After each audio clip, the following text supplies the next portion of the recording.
While the hosts and guests are encouraged to express their views, they don't necessarily reflect those of the management of Portland Sports Network, but they likely do.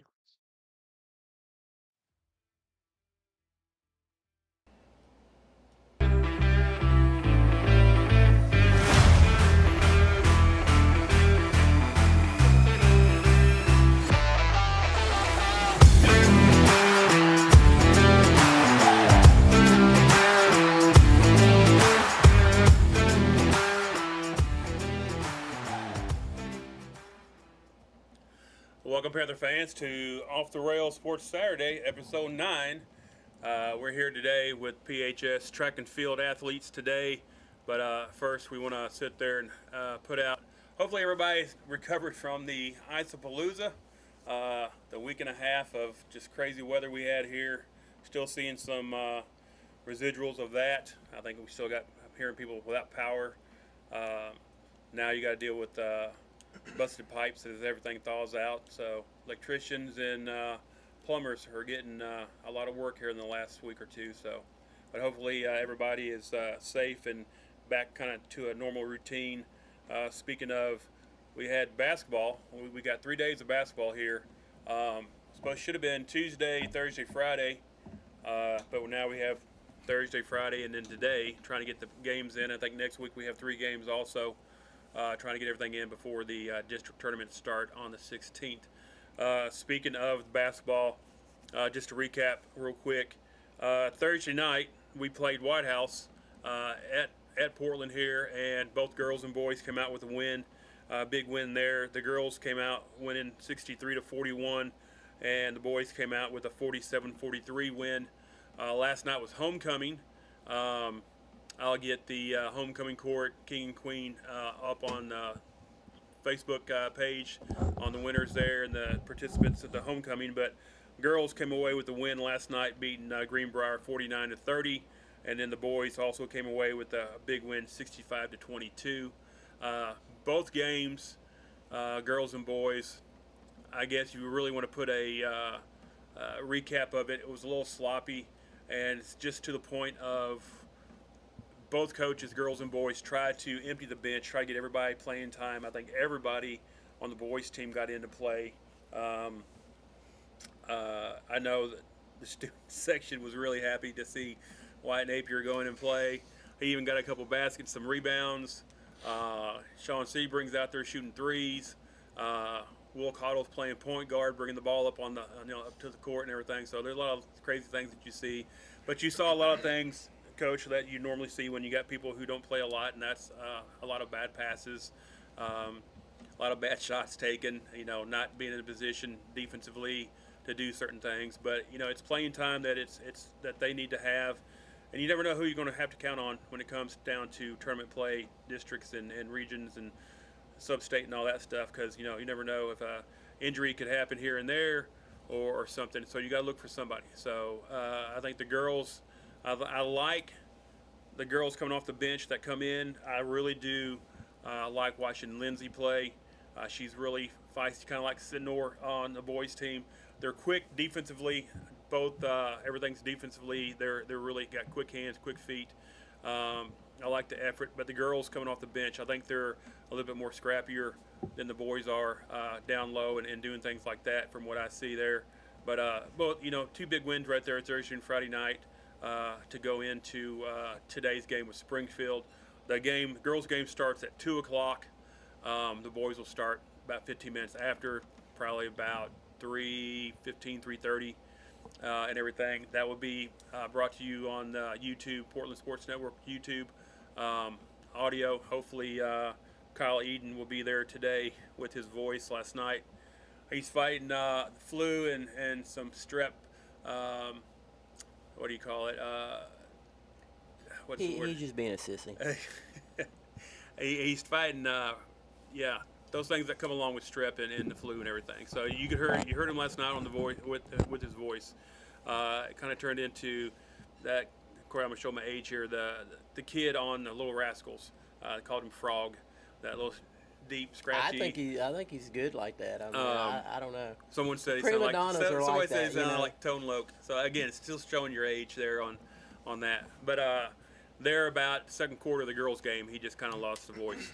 He couldn't do it. So you took over their coach there and did a good job on that and got us through the game and everything. So he's home resting his voice, and hopefully he can be there tonight for Springfield. He's going to be there. We'll see if he can talk or anything as he fights through this issue that he's got and everything. But what's your take on the Well, my basketball first game take so far? is when I'm doing the play-by-play, if the other team's listening, too bad. I don't know your players. If they impress me real quick, I'll figure them out. But I don't study that stuff. I got better. I have a real job. I just, I come in and do play-by-play. It's tough. And I've always said that Kyle does a great job play-by-play. Andy does a good job on football. But I don't spend the time memorizing the other team. Kyle does a great job doing it. I don't know how he fits it all in. He just likes he's been watching them forever. If the first year I showed up doing it, I didn't know hardly anybody. I knew Keelan because I coached him in baseball, and Tristan, but some of the other kids I didn't know worth a darn. So it's tough, man. So I know what our did. guy's good, but I don't know the other team, and I don't care. That's what I did when I started broadcasting football in 2015, 16, whatever it was. I'm over going, this is Portland radio, so I'm worried about Portland kids. I'll know them. I'll tell you all about them. The other ones, that's number 10, that's 22. That's all you get from me. And that's good because when some of those teams come up from Nashville in basketball, man, there ain't a kid on the team that's got a name I couldn't spell or hardly read. I don't know where they come up with those names at. It's all cool. I'm not dogging it. It's all good. But for me, I'm not an English guy. You know what I'm saying? When the English class was going on, I was out. I was clocked out. I was thinking about football or plays or baseball or something. I was a math person, so. It is what it is. Kyle was an English person. I was kid Kyle. He never got in trouble in high school ever. So we're total opposites. I think that's one reason why I think so much of him is he just makes me smile. But hopefully he's better tonight and back up. If not, we'll handle it. What's your take on the basketball right now? I can't believe Greenbrier scored only 2 points in the second half. Boys. I think the boys, I think the boy and not us. Greenbrier scored 2 points. I think the referee should have just ended the game. Of lack of competitiveness. I don't think I've ever seen a high school boys basketball game with just 2 points scored by either team in a whole half. But isn't it right? I think my sheet had. They were throwing shots up. They were showing them up, but they sure couldn't hit them. The one kid that reminds me of Screech or something like that on what's the name of that show? Saved by the Bell. Saved by the Bell. He looks just like him. He's a pretty scrappy little ball player though. But man, they couldn't hit. The blonde kid, number 20. The blonde kid, yeah. Okay. He looks just like him. But I don't know. I knew we were going to beat them, but I just didn't realize we would beat them that bad. And our team's bad. I remember they tried to press us, and I said on the air, mistake. The one thing you don't want to do is give us a chance to run, because if we run, we're going to run you out of the gym. And I've said this many times. Coach Ferguson's background is he's a low post guy, right? In high school, he was a low post. Coach Kington was our coach, and we fed the paint. That's just what Kington did, and John was a big guy, and that's what he did. So he grew up with that mindset. And, I was just the opposite. My kid was a shooting point guard that loved to run, so I've always been that kind of person. So for Coach Ferguson to understand what he's got on the floor, athletic-wise, we got 7 kids that can flat fly, and they can all handle the ball to a point. They don't all need to be point guards, but they all can handle the ball. They can catch it, put it on the floor, a couple dribbles, and pass it really well. Honeycutt's probably one of the best passers I've ever seen.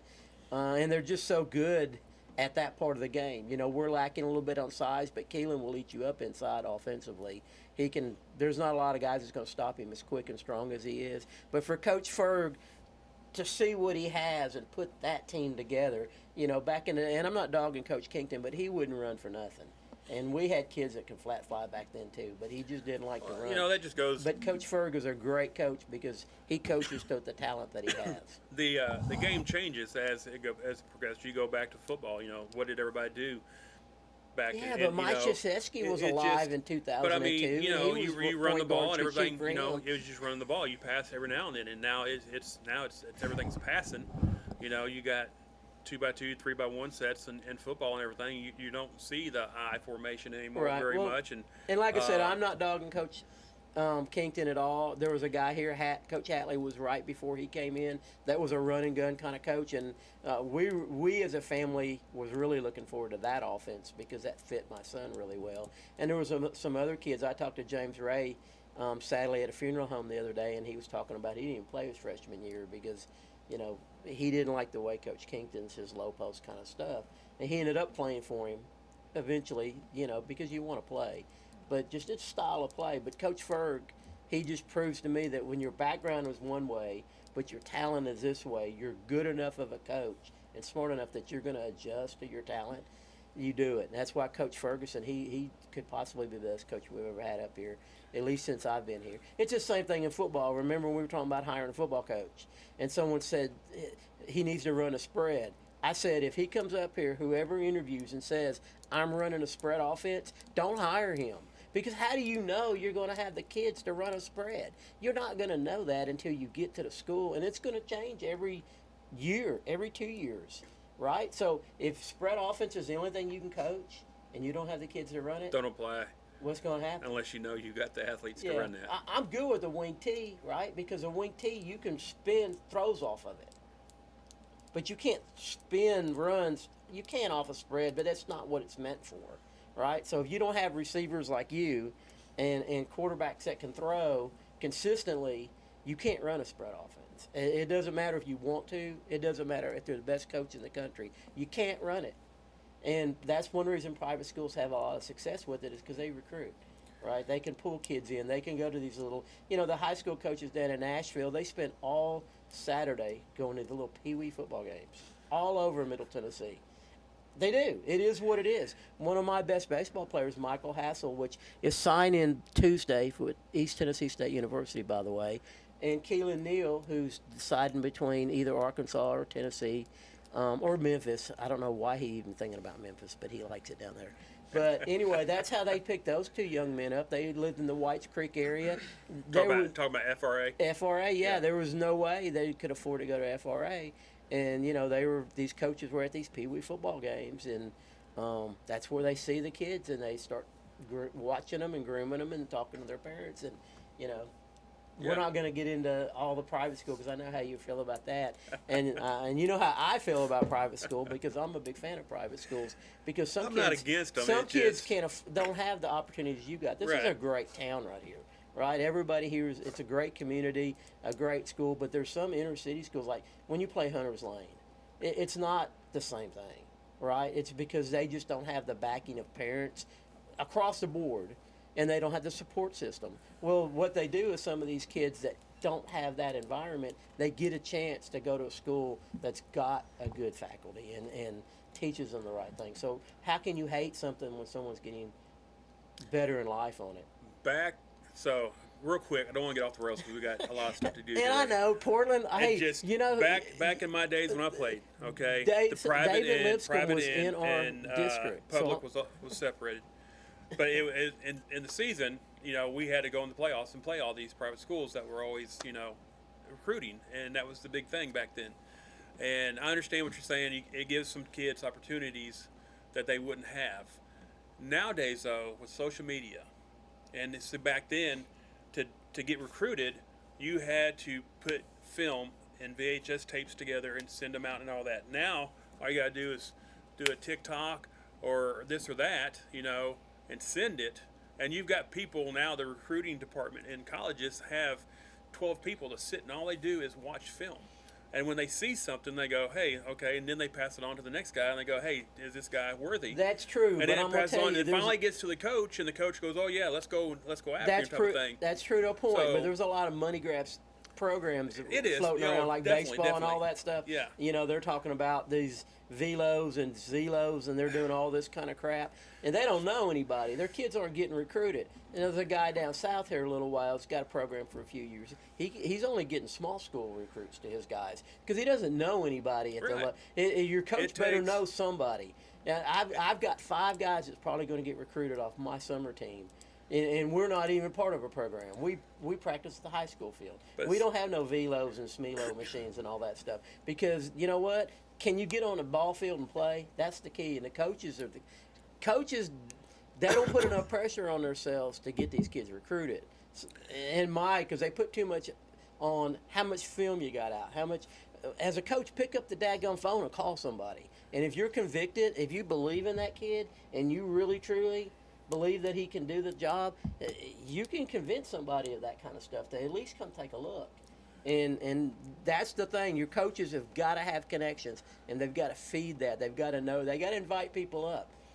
Just come up and talk. Let's talk a little bit. Come see our program. We might not have anybody now recruitable, but we got a guy that's a sophomore that, come to practice one day. Wine and dine them. Have some food over there for them. We don't do that enough sometimes in areas that need to be done. And it's an absolute must. You better have connections if you want your kids to go to the next level. Say this real quick, and then we'll go on to the next subject. But it also goes along they're with over there falling asleep because they don't care, but they're all excited. They like this stuff. But it's just like the NFL draft. Back in the days, you drafted from the big colleges, from D1 schools and everything, because that's all you had. You didn't have anyone going to Emporia State Community College to see what this kid has, But it all changed with Jimmy Johnson, I think, and the Cowboys in the 90s, because he started Leon Lett, some of the guys that he got drafted coming from these small schools, not Nate Newton, but the other guard, Larry Allen from Sonoma State. Where's Sonoma State at? I don't know, but how did anybody miss him? So it's just but now you can go to these small colleges, you can go to Cumberland, put a tape out there, and everybody can see what you can do. And then they sit there and go, hey, let's go visit this guy. But you're saying, you got to have a connection. It takes one person to get that connection. So let's talk about Eastrob. You had the Groves kid that went to Ole Miss years ago. That just channeled everybody to start coming in, going, okay, what do you got? What do you got? Well, that helped when Blake Owen, who played for me in the summer since he was 13 for their baseball program, and he went to Vanderbilt, and he was the connection that, remember how Eastrob had quite a few pitcher kids that go to the next level. Blake Owen was the one who started that. If you go to Eastrob and look on the wall back there, number 31. What you got now is we have a small pipeline now coming into Portland. I can tell you this. Navy's coming in the spring to watch spring practice. They've already reached out, and they are, of course, how they're here. They're going to sit there and talk to Avery and everything because that's, the guy that they recruited. It doesn't matter who they talk to. They're here. But that's yes, the bottom they're here. line. But they're asking, now, who else do you got? Right. So now, and they'll ask Avery, as too, a what coach, kind of kids. as a coach, you guys sit there and go, okay, we have to be honest with these kids and go, who do we have that can play at that level? And you can sit there and go, hey, we got this kid here. He's just going to be a junior, or we got the senior guy, okay? But you need to come back, keep an eye on this junior. Yeah, or you got this sophomore. You can't never lie. So the thing is, guess what? Navy's coming in. Who came to recruit? You got Bowling Green will come in. You've got Army will be coming in. You got Air Force will be coming in because they all came to visit. And they go, okay, well, you got Avery. But now, who else do we have? Now we got people coming in. And all it takes is one guy. And you have to started. groom that. Our new coach, Yes. I don't know him that well, but, he has got to be in contact constantly with coaches, inviting them in. You have to have a conversation. And that's his job. That was Coach Hicks's job. I don't know how much he did it or didn't do it. I can tell you this. I hate to throw anybody under the bus, but, 24 years ago, there was a coach at one of our sports up here in high school that wouldn't even give you a recommendation letter. Yep. He just absolutely, you got recruited on your absolute own. Like I said, I like the guy. He was a good person. He was a good coach because he left the kids alone and let them do what they already knew how to do. But he would not sign any letter. And we didn't ask because we didn't need his letter. But one of our best players that ended up going to college thanks for his summer league program, shout out Shootiques Baseball Club, got signed because of that. But he would not give them anything. That's your job as a coach of a high school team, is to help your kids if they're keeping their grades up. And I don't want to throw anybody in the bus, but when you guys first got here at school, did you ever have meetings early on and talk the most important thing about if your goal's the next level, your grades? That is the absolute first conversation that anybody needs to have with freshmen coming into high school. Because when the freshman class, or all of you guys, every year when you sit down in your coaches meeting with your coaches, the first thing they need to do is say, do any of you have aspirations to go to college? And don't be ashamed of it. Now, a lot of people are afraid to put their hand up, right? Because if you don't make it, then you're embarrassed that you didn't make it. There's nothing wrong with failing. Failing is part of life. The challenge is not then having the guts to say, I want to do it. But the key is the coaches, the first thing they need to do is tell you what you need to do for that to possibly happen. And the very first thing is your grades. Because if you don't have good grades and you're a borderline athlete, you're not going anywhere. Because ain't nobody going to take a chance on you to fail out in the first semester. And that happens up here to a lot of kids that do get a chance to go to college. They don't make it through the first half a year because they're not ready for that kind of stuff. That's the first conversations that need to be had. The athletic stuff's going to take care of itself. You know, eating right, getting some sleep. You know, you're a kid, you're going to do stupid stuff. Kids do stupid stuff. But your grades, that's unconditional. You have to do the best you can, without a doubt. And to end this little off the rails conversation with recruiting and everything, I can sit there and say, I believe it's Thursday. This coming up Thursday, Yes, we have two 1:30. athletes. We have two athletes. Keelan it's Dalton and Josiah Sharklet will be signing their letter of intent to We be had a going to third. Lindsey Wilson. I know. So you're going to sign Thursday too? I know since they're AB here? has now got an offer Yeah. to Lindsey Wilson. Lindsey Wilson's starting to become a little Portland. It if you doesn't wanna matter look as at it. long as they get They're up going. there and and sorry, this is about you guys, but you don't have 2 hours to talk. The one thing, and I already talked to Key, when you do get that opportunity, the first thing that a kid messes up is they won't come home every weekend. Don't come home every weekend. Don't think about coming home except for on holidays. Get up to your school, get settled in, get your grades in order. Because, man, I'm going to tell you what, you're going to get hit in the mouth with the grades. If you're not taking honors classes up here at Portland High School and you go to college the first semester, you're going to get punched in the face. A lot harder than you realize. And you're just going to have to keep standing and not come running home every chance to your little buddies and all. You know, Sonic is going to be here 30 years from now. You know, go to your school Waffle House and now. get in Waffle House. Go to your school, get settled in, be part of the community on campus. Right? Go to the football games if you're not playing football. Go to the basketball games if you're a football player. Go do whatever. Hang out, learn, meet new people. Sit in your room and study. Study. But don't be The running hardest home. thing. And first time I see Keelan next year in town during the fall, I'm going to punch him in the face. If it's not, I'm going to do it because he doesn't need to be here. He needs to stay up at school. And I'm not picking on Keelan. I just know him and I love him like a son. I mean, Keelan's a great soul. He just needs to be popped in the nose. Kids have sometimes. to understand when they go to college, whether they're an athlete or not, is the free time that you have and the time management that you have to decide on how it goes. Mom and Dad's not there to sit there and give you your schedule and go, hey, I got to get you up here. You need to eat here. I'll take you to school here. You know, even if you're a senior and Mom and Dad's still doing this stuff, hey, you got to do this and you got to do this.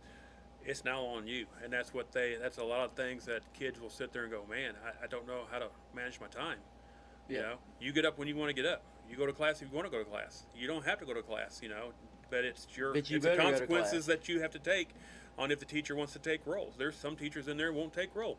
They'll take it the first time, make sure you're in the right class, and after that, they won't take roll again. Yeah, and but they'll lecture, and you get a midterm, you get a final, and that's it. You get 2 grades. Good you know, athletic sometimes. programs monitor you, though. So they'll They'll show up. They'll send their assistant coaches around, and they got your schedule for sure. They do that, and they'll just show up. If you're not there, ask a kid from Western Kentucky, starting second baseman. He didn't play the first weekend in Las Vegas. Didn't even get to go on the trip because he cut out a couple classes the week before. So they said, you're not going. And Matty J, I love him to death, but his grades stunk. Yeah, the schools nowadays have a staff that are just tremendous on what they do, and so much support staff that they have someone who can watch you go to class and make sure that they walk around the building and check a list and go, yeah, I see him in there, or I see her in there. Yep, okay, we're good there. But real quick update on wrestling. The girls had the individual regionals yesterday at Siegel. We had Kaylee Howlett and Anderson Duffy actually won their first matches and advanced them into later into the thing, but they lost the next couple matches. What they were trying to do is get into the top 4 of the individual, which would then put them into the sectionals. And from my understanding, they did not win those matches, so they did not advance. So we have no girls advancing past the individual regionals. The boys are over at Wilson Central today doing their individual regionals. Hopefully we'll get some updates. I can update on Facebook, excuse me, on Facebook to let everybody know how they're doing. They're trying to get people. I think we have 1 or 2 wrestlers, boys-wise, that could probably advance into the sectionals and everything. But to sit there and talk, I can't wait for the season to end to actually get some wrestlers and the coach on here to talk to us about it because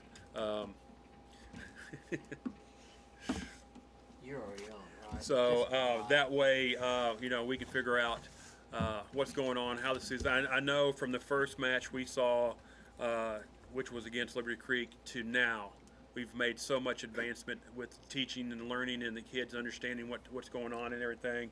But I think we'll have a good program here wrestling-wise in the next several years to come. I think Coach Roberts has done a great job starting the program up. It's got to be hard to start a program up that have athletes that don't know how to do anything. You have to teach them not only how to wrestle and moves and this and that, but you have to teach them how to, there's rules on how you go and you sign up and you go up and tell the Yeah, the it's everything. person. You know the good thing about it, though? You can't have sweats on. You can't be just in sweats and a t-shirt going up there and going, hey, I'm the next wrestler. Right. You have to be in your Uniform. your outfit, Yep. your uniform, whatever, tights, whatever you want to call them, and you have to be ready. And when you go, if not, you're faulted and you're done. You know. You know the good So- thing about it, though? The parents don't know anything. So as a coach, you're not hearing a word, because every parent in the world knows everything about baseball and football and basketball. So it's at least that part of it. And before I forget and give this to you and the track team, shout out to Caden Lane and go Hawks. We're going to win it tomorrow, buddy. So what we'll do is we'll take a short break. When we come back, we'll get into the track and field guys here and talk about track and field and what they got coming on this season. Some expectations they have, goals, things in the past that's happened, and just kind of talk here and there with these guys here. So, but we come back, we'll have PHS track. But you're listening to Sports Saturday Off the Rails here on Portland Sports Network. In the city or in the woods, help keep America looking good. Give a hoot, don't pollute. Brought to you by the U.S. Department of Agriculture's Forest Service. From phones and laptops to toys and tools, many of our favorite things run on batteries. But when tossed in the trash or recycling bin, these batteries can spark intense fires that are nearly impossible to stop. Battery fires are happening more often. They've destroyed homes, burned down garbage trucks and recycling centers, and, tragically, taken lives. When a facility goes up in flames, trash and recycling services can be shut down for weeks or even months. The good news, battery fires are easy to prevent. Just remember, never throw batteries in the trash or recycling bin. Always tape the ends and drop them off at a safe collection site or mail them in using a certified return box. Smokey the Bear. Then you know why Smokey tells you when he sees you passing through.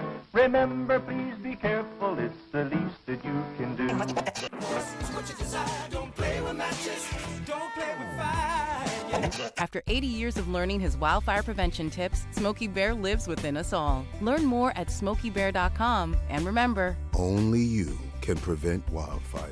brought to you by the USDA Forest Service, your state forester, and the Ad Council. Tennessee Commission for the United States Semiquincentennial was created to plan, encourage, develop, and coordinate the commemoration of the 250th anniversary of the founding of the United States and recognize Tennessee's integral role in that event and the impact of its people on the nation's past, present, and future. The Commission promotes an inclusive statewide celebration and educational commemoration of America's 250th by interpreting and preserving Tennessee's unique stories, objects, landmarks, and places across our diverse state that define who we are as Tennesseans and Americans. Graphic Obsessions on Main is in a larger space and has more to choose from than ever. Tons of Panther designs we can print in minutes. Tons of inventory you can grab right off the rack today. And the amazing new hat bar, where you can customize your own hat. See a design you love but not in your size? We'll print it in just minutes. So many unique gift items right in the store. With the holidays fast approaching, remember, shop early at Graphic Obsessions on Main in Portland. Game world or real world, seatbelts save lives. For decades, I've taught you everything I know.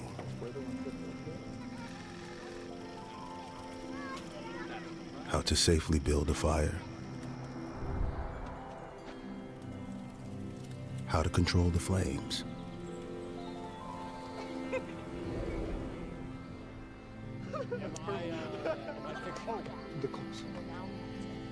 what to do with hot coals, how to secure your chains,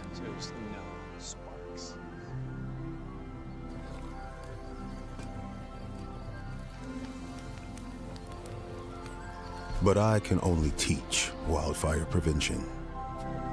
Only you can prevent wildfires.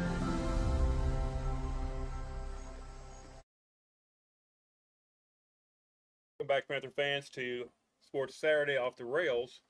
I'm your host, Coach Almendarez, along with Coach Thayer. Kyle Eden is home, resting his voice for this afternoon's games for basketball.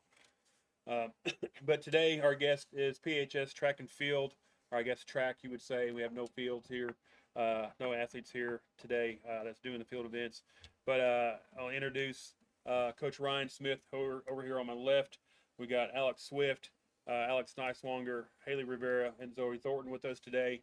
And we'll get into what class they're in, what events they do, and then get more into it. But first, we want to start with Coach Ryan Smith here. Coach, how you doing today, and how long have you been coaching track? Coach, thanks for having us back. Doing pretty good today. Luckily, a lot of the snow and ice has started to melt, so finally getting back out into civilization. We were locked in our house for over a week, so that was good to just get out and back to normal, you know. But yeah, I've been coaching track since, I believe it was, were you guys a freshman when I started? So yeah, this is gonna be my 4th year being officially part of the track team. How did you get into coaching? Just somebody asked you, hey, you want to coach, or? Yeah, Dr. Woods actually, whenever I got hired, he told me, well, I don't know if you knew this, but you're going to be one of the track coaches as well. That's what I was going to say. Yeah. He didn't really ask. He just kind of informed you that you were, right? Yeah, it was one of those voluntold situations, but it's been a blessing. You know, it's been something that I've really grown to enjoy. I didn't really know a lot about track when I started. You know, that was going to be my next question: is come up and go, hey, you're going to go teach this sport. Do you go and you hit the internet real quick and start learning? Oh yeah, 100%. Everything you could. Yeah. Yeah, but there's so many events. Where do you start? Yeah. So I started with the long distance stuff because that's where like Coach Rogan's expertise was more in the sprinting, and at first it was pretty much just us. We had a couple guys and ladies join us later on, but to start out back in 2022, it was pretty much just me and him. So he kind of took the sprinters, and I kind of took the long distance. So it'd be and in the field events, they were on their own? No, not on their own. We've had Coach Porter here. I think you've met her before, yeah. Coach Porter. She's been helping us out for a while as well. One thing that helps about that, though, and you can correct me if I'm wrong, but I'm not. YouTube is amazing.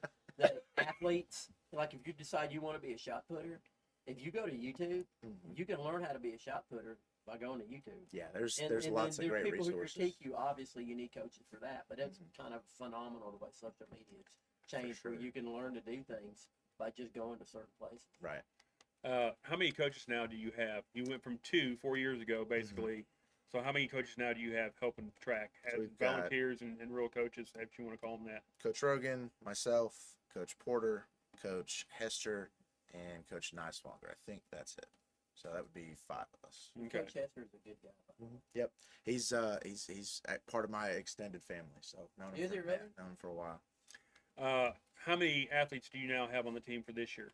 This year we're looking at just over 50, about 55, 56 athletes. It's actually down just a little bit from last year. We've had some kids that have, you know, moved out of the area or maybe gone homeschooled or whatever, just different things like that. But we've got a pretty decent sized senior group, upperclassmen group for the most part. We've got some new athletes as well that we're excited to get to know and, you know, give them a chance to compete as well. But it's a good mix. At the high school level, do you ever go and watch middle school track, and do you ever sit there and kind of go, hey, that's you know, somebody we need to talk to? We'd like hopefully come. You know, you do it with all other sports and everything. Do you do that with track? Do you all sit there and ever watch middle school track, or do you just sit there and go, I just know we got an athlete coming, and hopefully they come out and participate?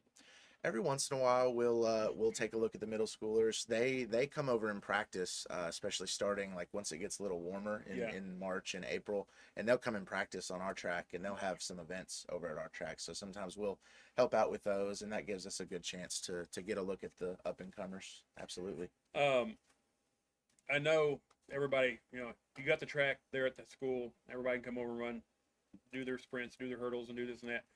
The stuff that we don't have, like I know Alex does decathlon. Where does he have to practice those other things that we don't have at the school? Where does he get a chance to practice those at? So up until this season, actually, it's been at Liberty Creek because they were the only school in the county that had a real functional track.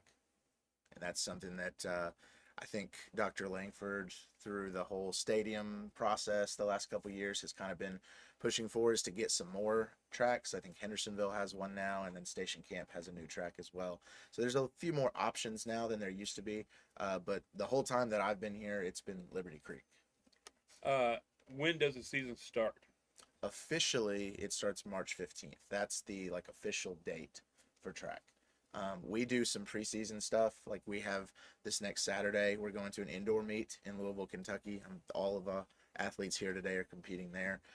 So we'll do some preseason stuff like that, but it's really kind of a long road to ramp up to that official start.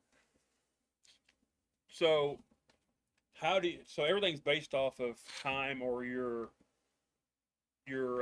ending results, as in, so for these guys it's time, but for if your measurements for your shot put discus, if you're doing the high jump, the height and all that, you keep those, and does that qualify you later on, or is there certain events that you have to qualify in to get moved into sectional, sub-state, state, and all that stuff? So the way it works is at any of the meets that happen after that March 15th date, when they become official, if they reach the qualifying time at any of those to qualify for the subsectional meet, then that just counts. So let's say we have a meet March 29th at Kirkwood High School, the Cobra Classic. If any of these athletes or any of the athletes qualify, get the qualifying time for subsectionals, then they have that time, and it qualifies them right then and there. How do you know what the qualifying time is? Is it a set time that they just put out there? If you get better than this, you're going to go no matter what, no matter how many athletes we got? Yeah. We could have 3 or we could have 25. Yes, sir. Okay. TSSAA puts those out. Okay. So that's a goal there they can reach for or look for and everything.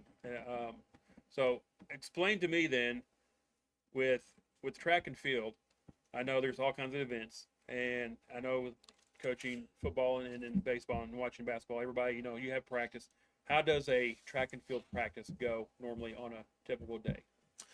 So it's kind of hard to say right now. We've been inside pretty much the entire, starting in December to now. We've been inside either in the indoor or in the gym or in the hallways. But on a normal practice, when we're outside on the track, we do about a 15-minute warm-up where we just do some stretches, some normal warm-up stuff. We do warm-up lines. We do some phase running, stuff like that. And then we will kind of break up into groups. So sprinters will work with other sprinters.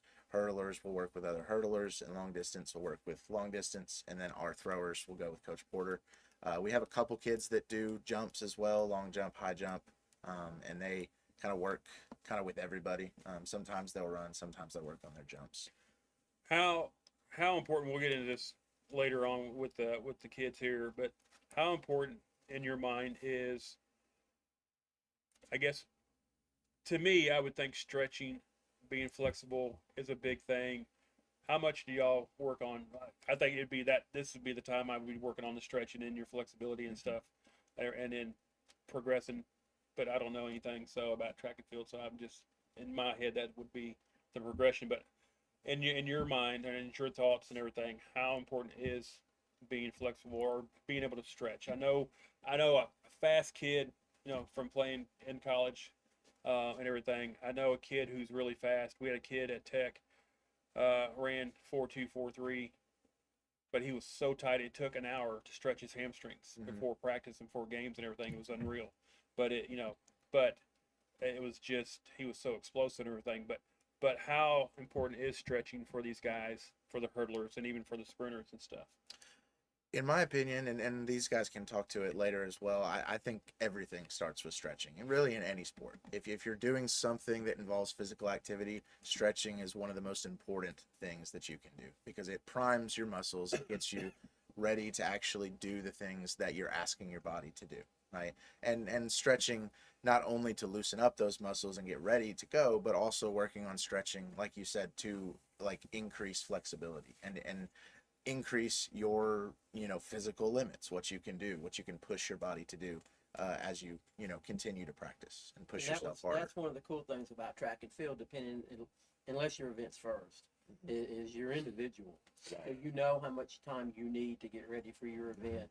So, and that's the one thing that was always cool about track is your time to yourself. Right. But then also once your event's over and all that, then the team time kind of deal where you're cheering on your teammates and stuff. But the stretching thing was cool because, like I said, unless they threw your event in first and your bus showed up late, then you're in trouble. But normally everybody stretched on their own back when I did track. I don't know if that's still the case here because every athlete's different. So it's your responsibility to know what you need and get it done. Yes, sir.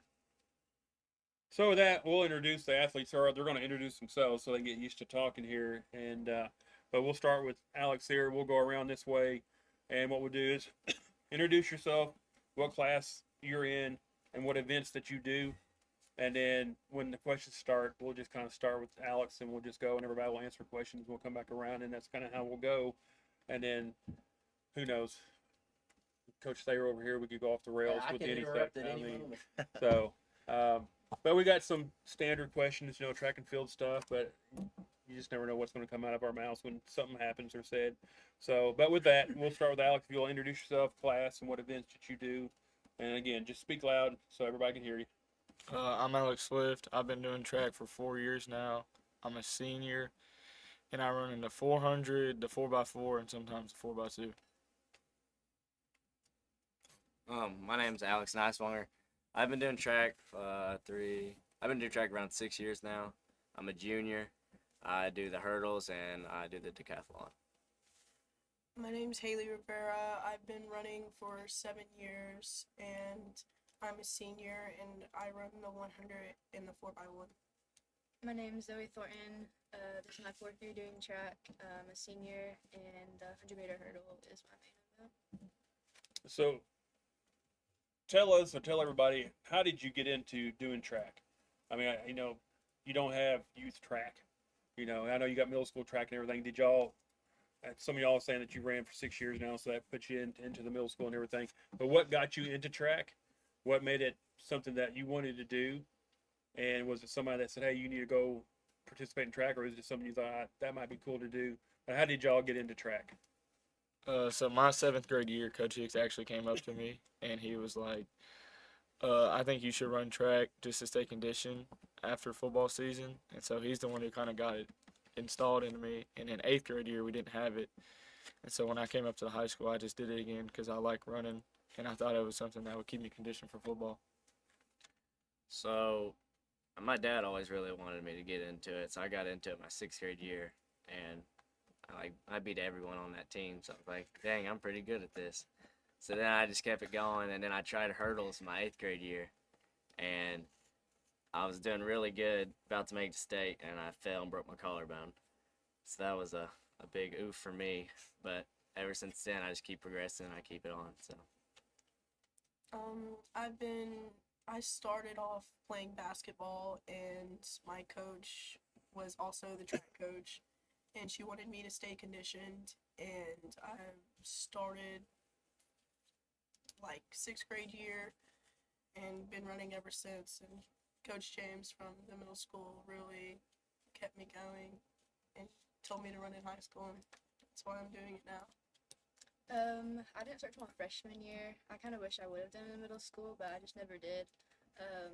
My stepdad, Coach Limberth, I think we were just kind of talking about it one day, and he thought it might be something I would like, and I just started doing it then. How did y'all get into the events that you're doing now? How did you get to those events? Was it something that a coach said, hey, you need to run these? Or was it something that you saw and was like, hey, I think I might be good at this? Or how did your track career evolve into the events that you do today? Well, I first started running 100 meters, and then I realized I was way too slow for that. And so I always knew that I could run fast for a long time. And so Coach Hicks was like, maybe you should run the 400 and just see how it goes. And in my first race doing that, I actually won. So I was like, okay, maybe I'm good at this thing. And then also I knew that 400 was the hardest race there is. So I always liked the challenge. And so I kind of just fell in love with that and getting better at it.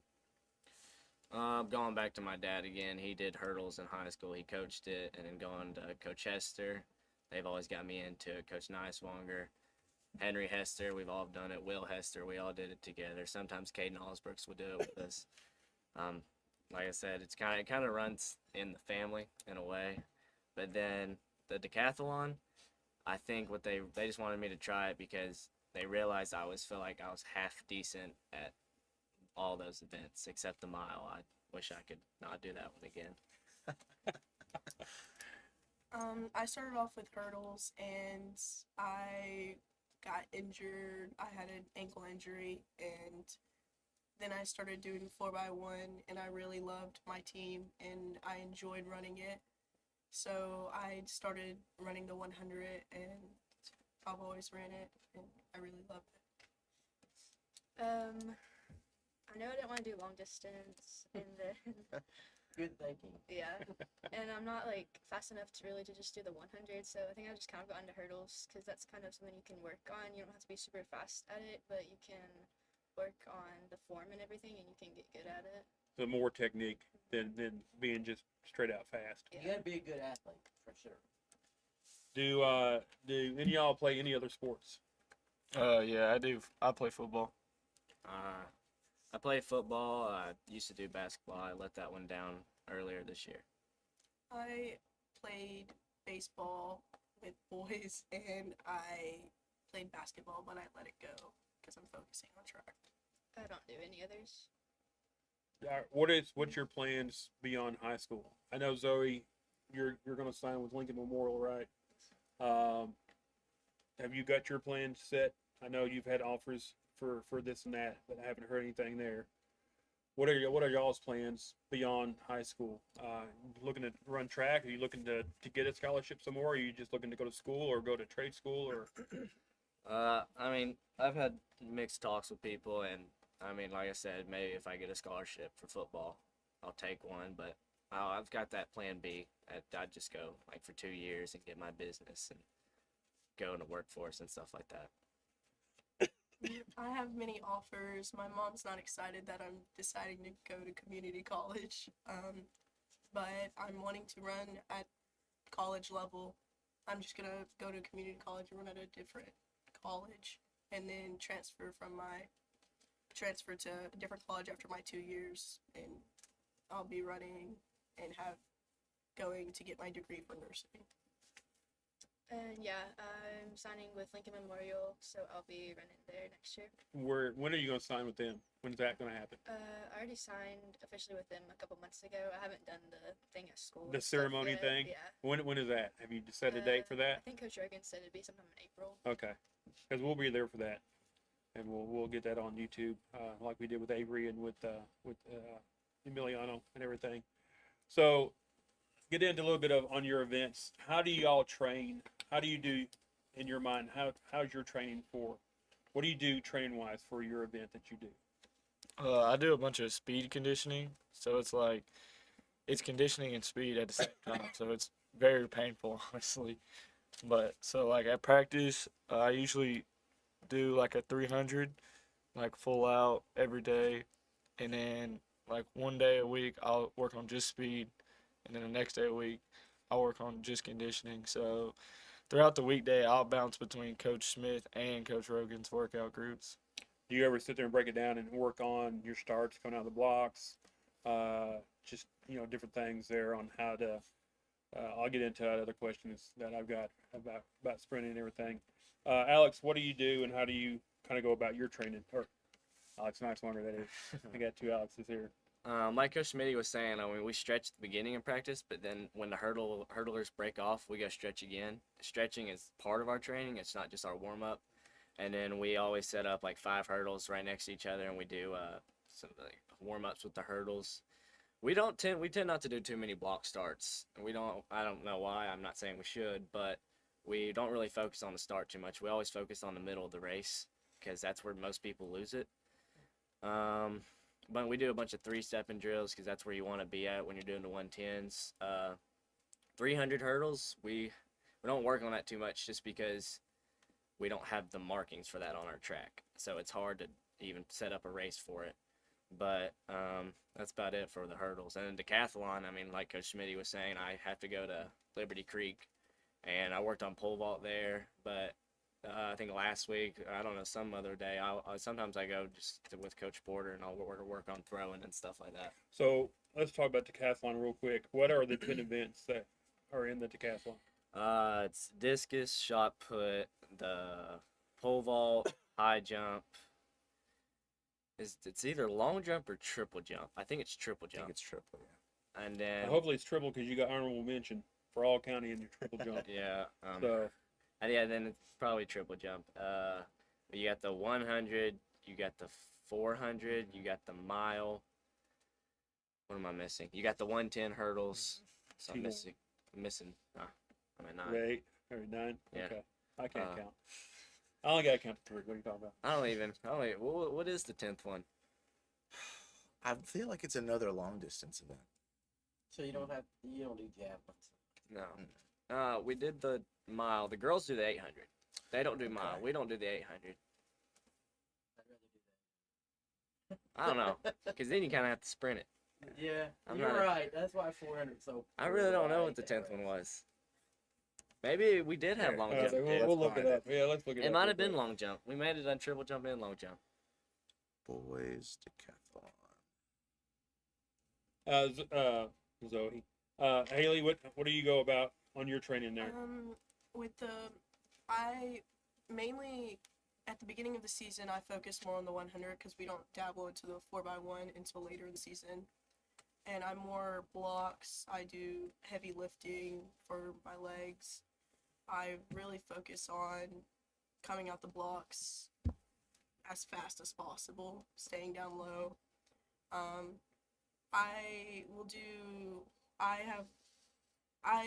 don't know how to explain it.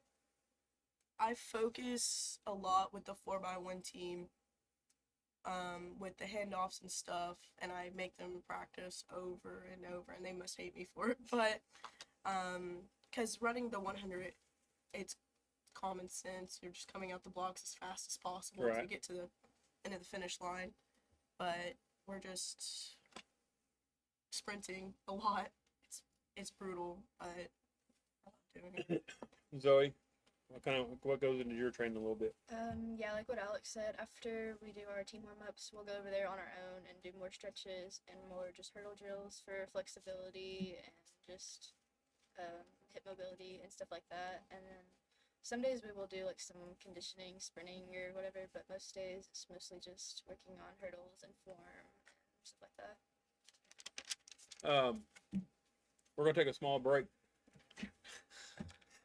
But when we come back, we'll get into more questions and into how these guys think about certain things and how they go about dealing with injuries and race days and big events and all that. But you're listening to Sports Saturday Off the Rails here on the Portland Sports Network.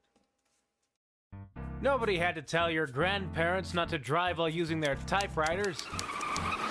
Why should it be any different for us kids and our cell phones? Distracted driving was the cause of more than 3,000 deaths in 2022. Come on, we're smarter than this. Let's put down the phones and focus on the roads. Drive safe, everybody. Don't drive distracted.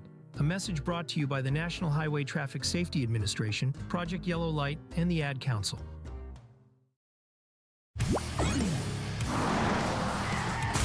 Game world or real world, seatbelts save lives. Two guys drove to work. Neither guy wore a seatbelt. One guy got a ticket. One guy didn't. The same two guys drove home. One guy wore his seatbelt. One guy didn't. One guy made it home. The guy not wearing his seatbelt didn't. Don't risk it. Click it or ticket. Paid for by NHTSA. Graphic Obsessions on Main is your Portland Panther football headquarters for Panther apparel. Don't see it in your size? Just ask, and we'll print it on your size in minutes. From t-shirts and caps to hoodies and more, Graphic Obsessions on Main has what you need to support the Panther football season. Stop in today or visit our Facebook page. Graphic Obsessions on Main in Portland. Touchdown! Open Tuesday through Friday 9 to 5 and Saturdays 9:30 to 3. Hear that? That's the sound of your life. But every time you drive after drinking, the music gets drowned out. Buzz driving is drunk driving.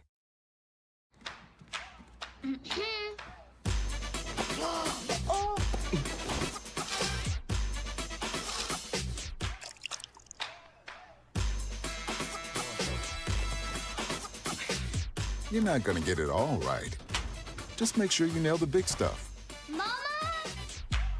Like making sure your kids are in the right seat for their age and size. Get it right at nhtsa.gov/the-right-seat.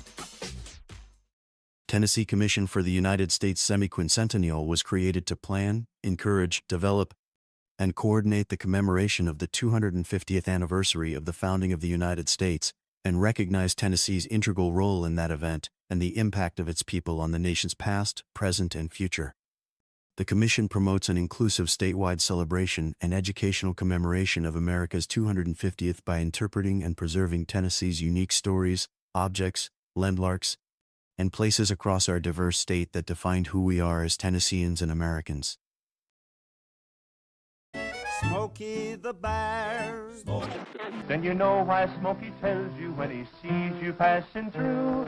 Remember, please be careful, it's the least that you can do. What you desire, don't play with matches, don't play with fire. After 80 years of learning his wildfire prevention tips, Smokey Bear lives within us all. Learn more at SmokeyBear.com. And remember, Only you can prevent wildfires. brought to you by the USDA Forest Service, your state forester, and the Ad Council. In the city or in the woods, help keep America looking good. Give a hoot, don't pollute. Brought to you by the U.S. Department of Agriculture's Forest Service. While the hosts and guests are encouraged to express their views, they don't necessarily reflect those of the management of Portland Sports Network, but they likely do.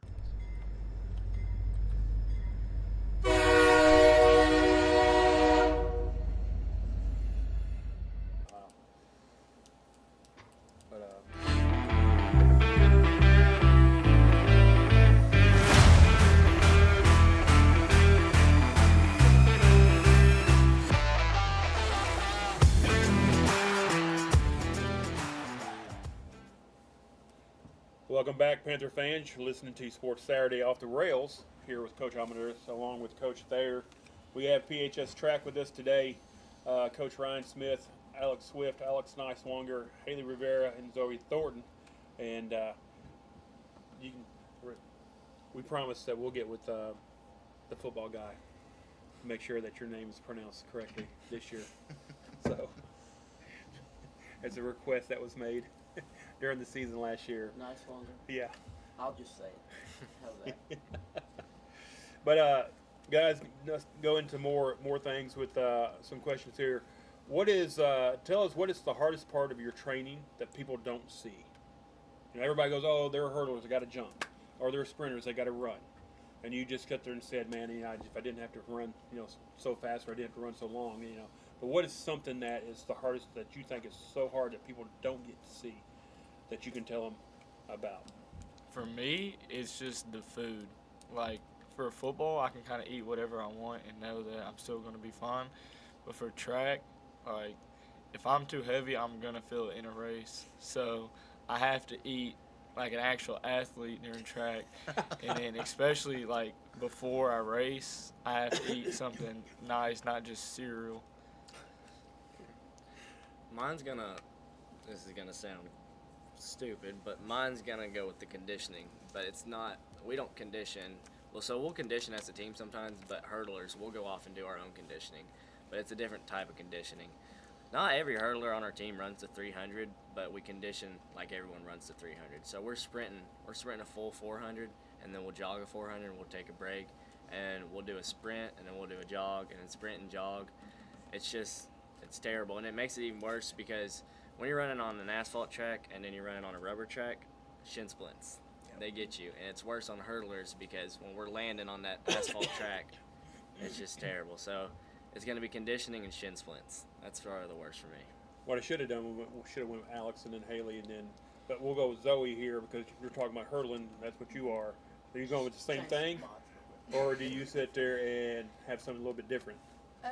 I mean, the same thing too, but I would say kind of just the time involved of, even on the off season and stuff, you still gotta be training for it and just like going to the gym and practicing and just kind of all of that involved. Haley? Mine's more of the mental mindset because it's straining your body so much, but you're only running for A short amount of time. Yes, and it's really mindset, like challenging in the off season. All you are lifting and doing quick sprints and eating.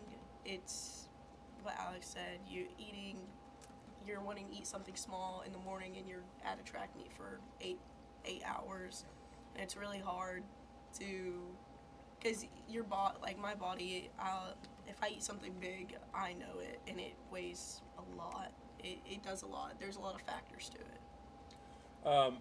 How hard is it to balance training, and it's not just track and field, but training for whatever sport you're doing? How hard is it to balance the training in the sport along with school and having a social life and having a life itself? I mean, putting it all together, you got kids who go to school and come home, that's all they do, and that's fine.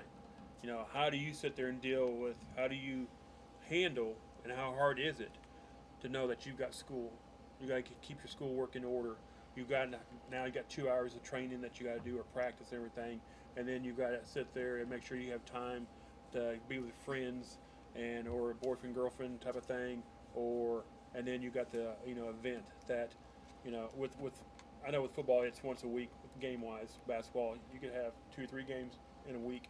Track you have what, one event per week basically? When we get into the meat of the season, it's more like 2, but especially as we get started, it's just 1. We'll have one on a Saturday, and then we'll train for a week, and then maybe we'll have one the next Tuesday, and then just so on and so on. So, but you could have one on a Tuesday and then a Saturday type of thing. Yep. So, but how hard is it for y'all, in your opinion?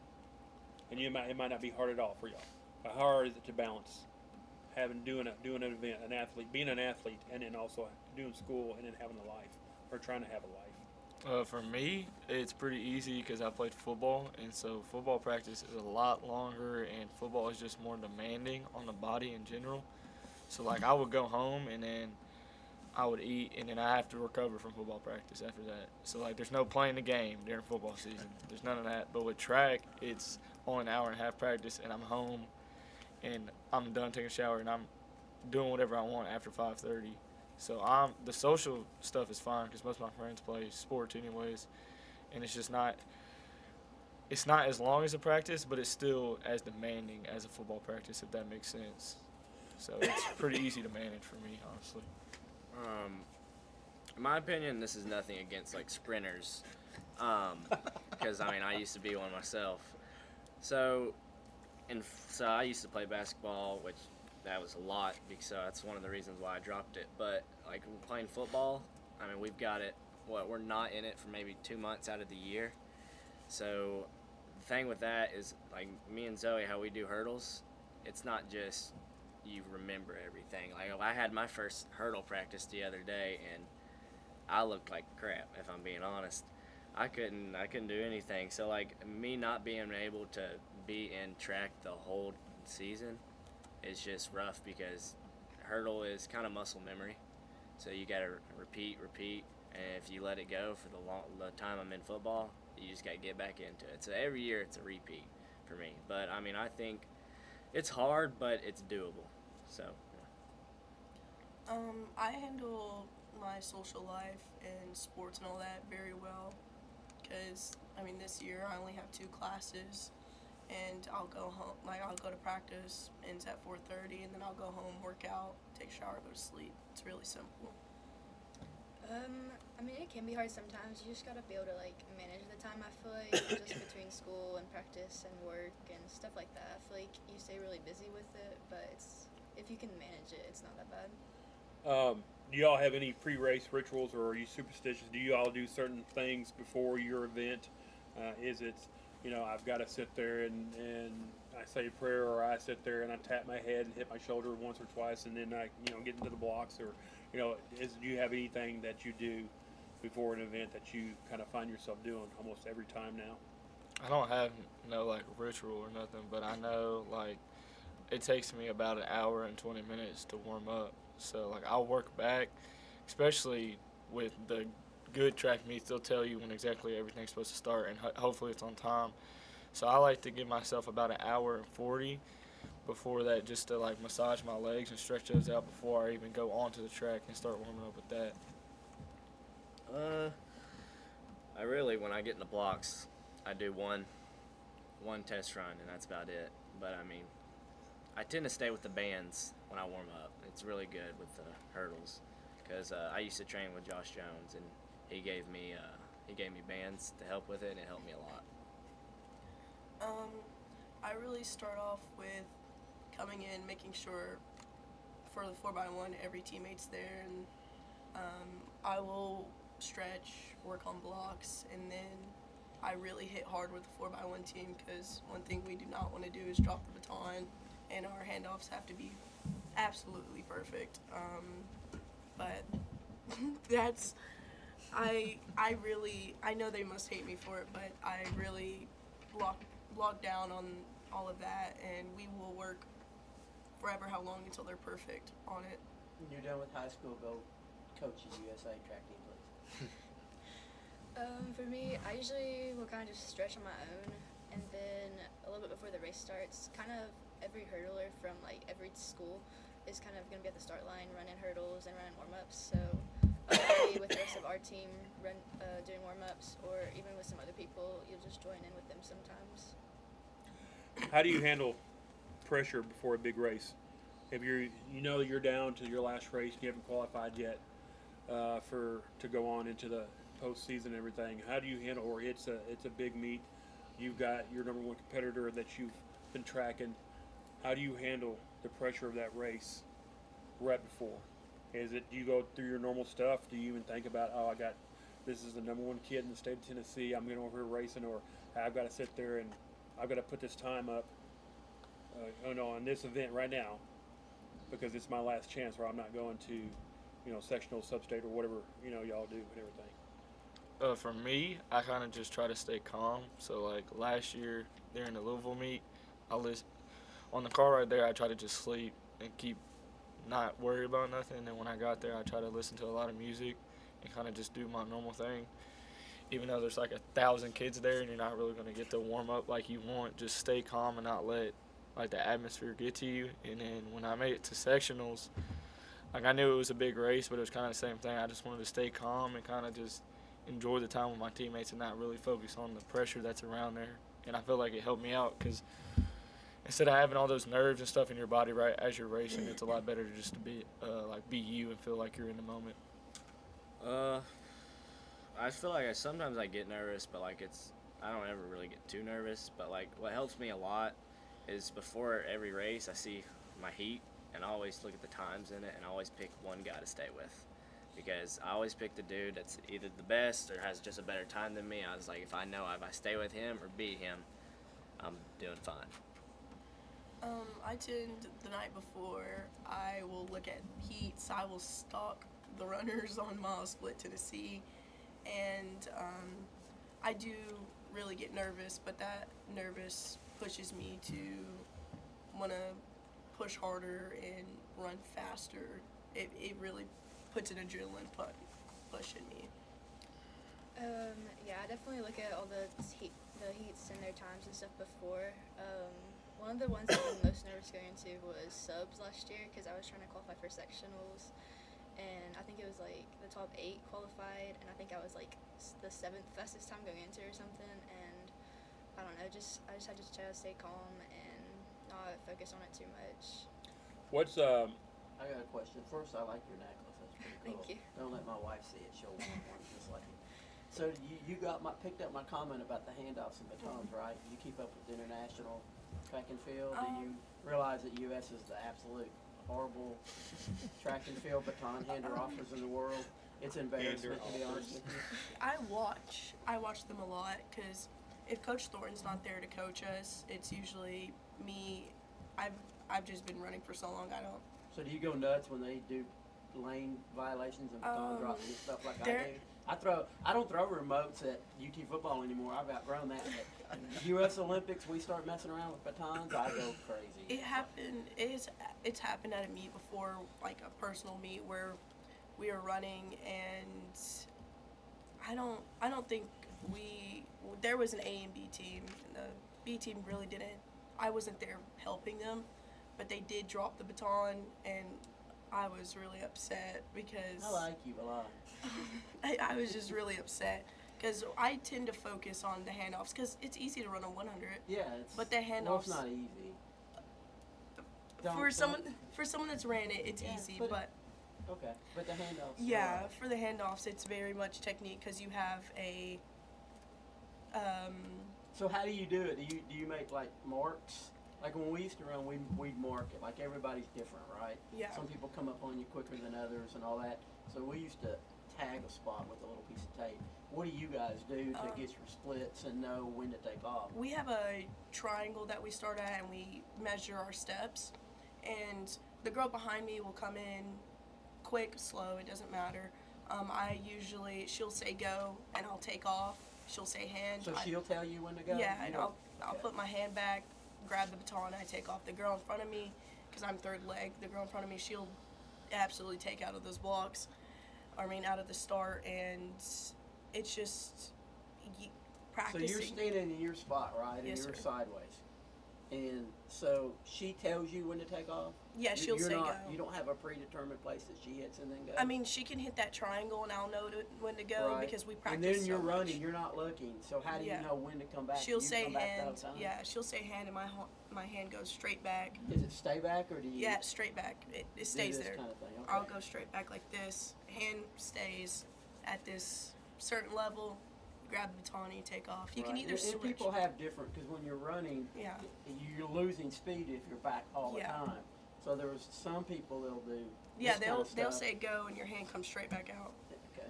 And I was just wondering how you guys did it. And indoor, 100-meter indoor is not 100-meter indoor. It's 60 meters, right?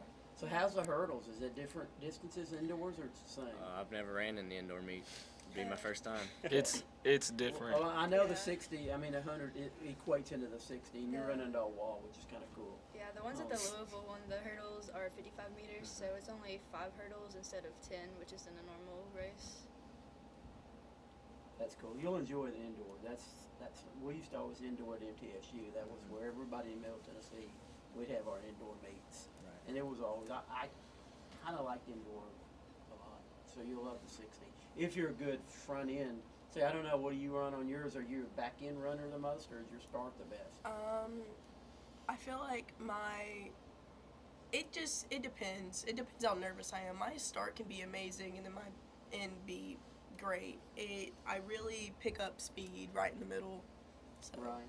Because there's a lot of people that are great 100-meter runners that are not good 60-meter runners. Yeah.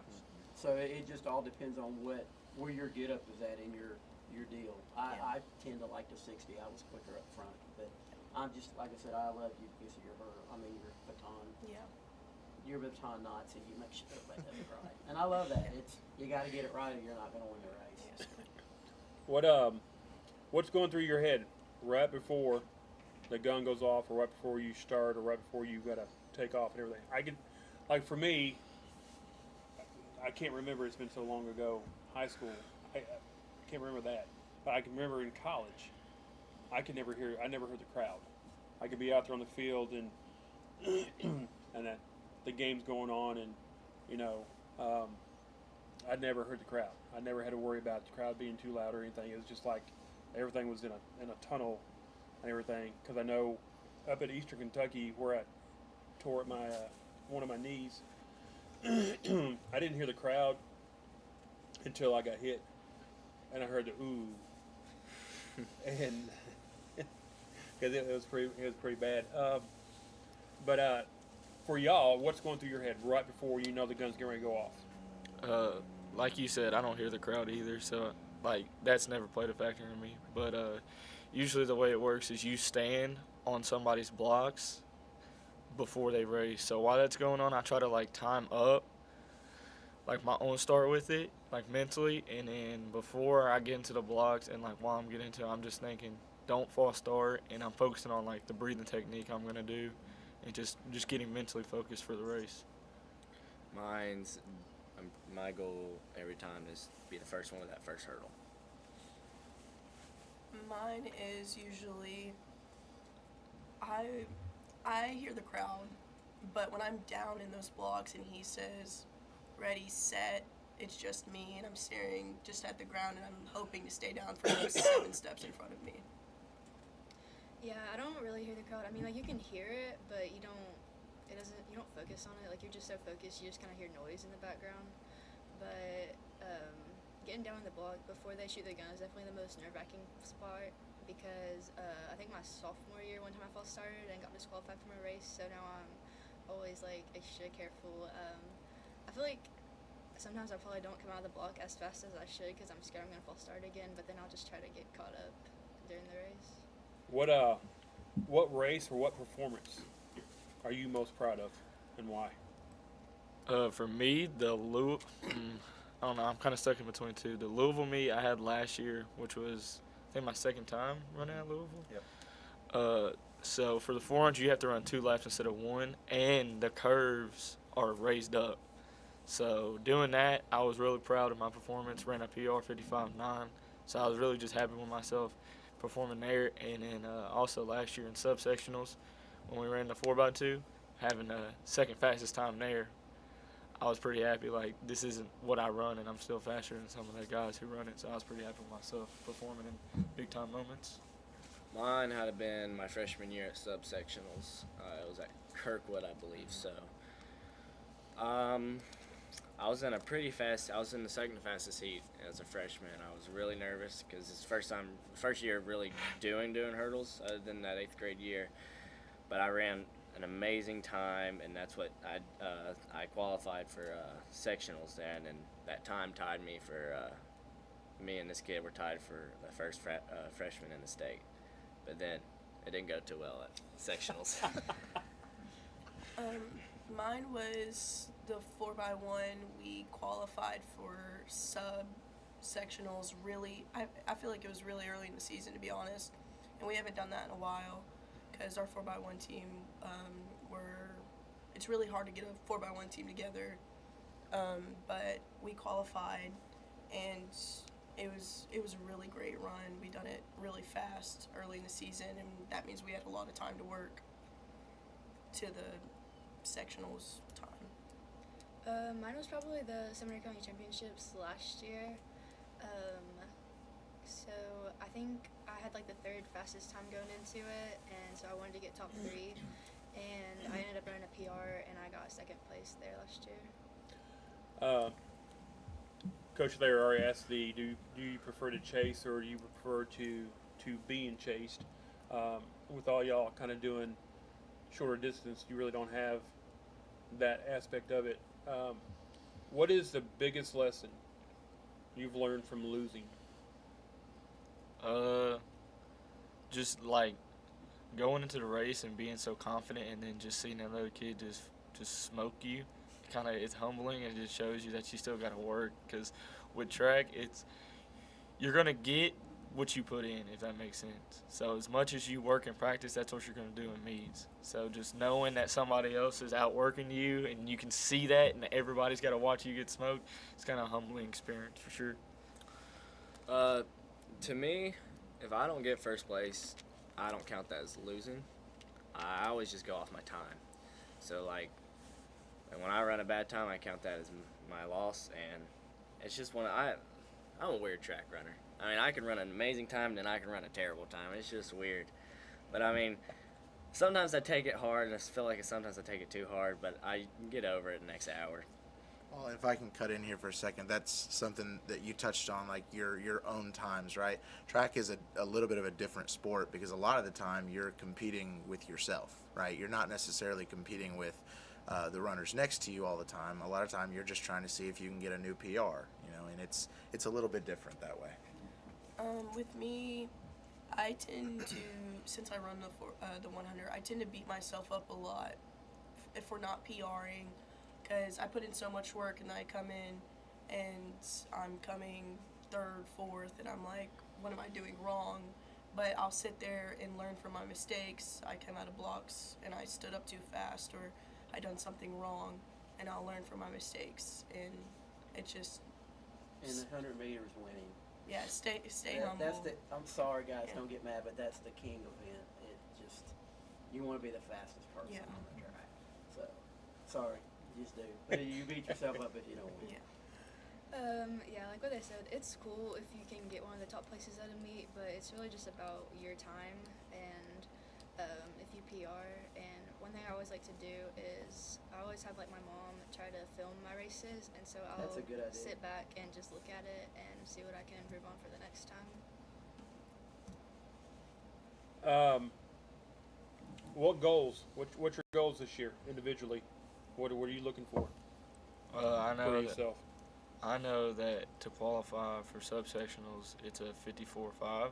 So I'm trying to hit that pretty early in the year, and so that way I don't have to like have stress later in the year. Like I have to run this time, and just if I hit it early in the year, I can just improve and work on technique more than just stressing about just hitting that time.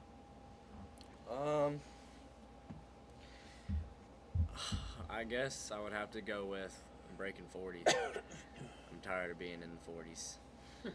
But I mean, I PR'd last year by like 0.2 seconds at the Greenwood meet. But I mean, I would have to say just improving my time more. With me, it's I would say PRing. I haven't PR'd in a minute just because I was injured a lot, and then the 4x1, I'm really hoping to beat the 52 that we are set right now, and just to stay consistent and not fall off. What's with the my school record workouts. for the 4x1? 51. I was gonna say it's somewhere in the 51s. Yeah, Yeah, they're it's real 51. close to it. Yeah, we're so close. It's bad. So there is a record board now at the school? Where's Yes, it sir. at? It's right when you walk into those gym doors. It's a TV, and you can look up any record for. I don't know if all the sports are on there yet, but I know So basketball. once you get into the gymnasium or into the... It's right across from the concession the gym stands. lobby. Oh, yeah. yeah. Okay. But it's a TV, so you got to go up and punch stuff in and stuff. They didn't build you a real big, pretty one that stays. No. They need to work on that. All right. 2026, man, got to go digital. No, you're gonna. You got one your day kiosk you're gonna there, be man. a- You gotta go through the kiosk. 80-year-old guy, he's gonna want to show his grandkids. They don't want to go look at no computer Yeah. screen. Just see your name sitting there. I didn't know. I kept looking in there, and I thought they were gonna get something for these track athletes over it. I didn't even know it was that because I hadn't seen it. I was kind of aggravated that it hadn't got done because track and field's a special sport. It needs to get recognized just like anybody else's sport. Of course, the football banners are around the football facility, so nobody even gets to see those anymore, which irritates me, by the way. And I didn't even play Come out to the football before. liftathon at the end of March. You'll see them. Yeah. For me, my like main goal, I don't know if it'll happen or not, but it would be really cool if I could make it to state. But last year I was like one of the slowest people at sectionals, but at least just to score better in sectionals would be really cool. If you could switch events for one day with someone, what event would it be and why? Like any person in the world? Any event in track and field. If you sit there and go, hey, I'm not running my events today. I'm gonna do this event. What is the one event that you want to What's do your that dream you? event to be participant in that? If you had the tools.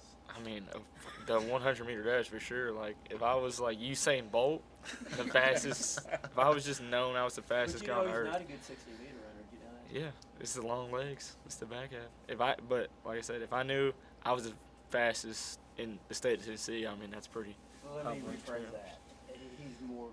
He's great at anything. Yeah. That's not 60. He's not quite as good as he is 100, but he's still phenomenal. But there's a lot of guys that can beat him in the 60. And a lot, meaning like 6. I would definitely have to switch to throwing because I actually enjoy it though. It's quite fun, but it'd definitely be throwing. Probably not in the Olympics because I mean I'll just get embarrassed, but I'm definitely throwing. Why? Which throw? Discus. I Yeah, love that's discus. what I was gonna say. Disc ain't all about pure strength all the time. It's Yeah. about technique, and you're a really strong and athletic kid. It's For a fun. young man, Would you I'm enjoy sorry. doing the javelin or the hammer throw? So Max, I think he's been working on the hammer throw, and he's got. That's one thing about Max. He may not be the strongest, but his technique. He's always worried about his key, technique.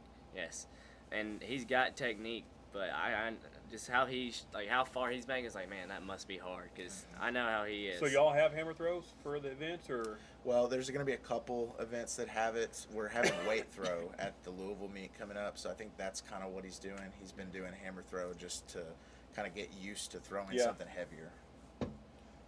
If I could switch, if we had it, I would 100% do javelin. I feel like that would be really fun. If not javelin, hurdles. I wish I could get back into that, but I've had too many injuries over it. I don't know. I've always felt like pole vault would be kind of a cool thing to do.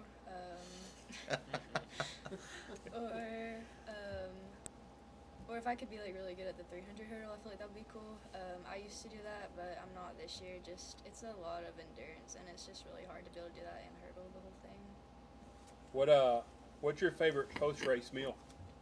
Like when you get done, you hadn't really ate much because you've all said that you don't want to eat a heavy meal, but race is done, the day is done. Now you get to do whatever you want. What's your favorite? It depends if they did good or not. What the parents take them. What's your favorite post meal, or post race meal? For me, it's some type of chicken, like Cane's, Slim Chicken, Chick-fil-A, something like that is definitely what I'm trying to get after a race.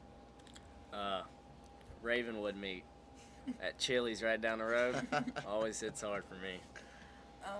Mine's usually probably Chipotle. They stay with that.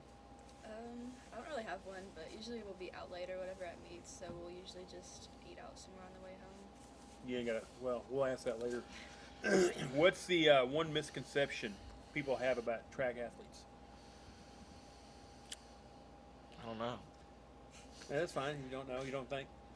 What is when somebody goes, "Oh, they're track." What's the one thing that people think about track?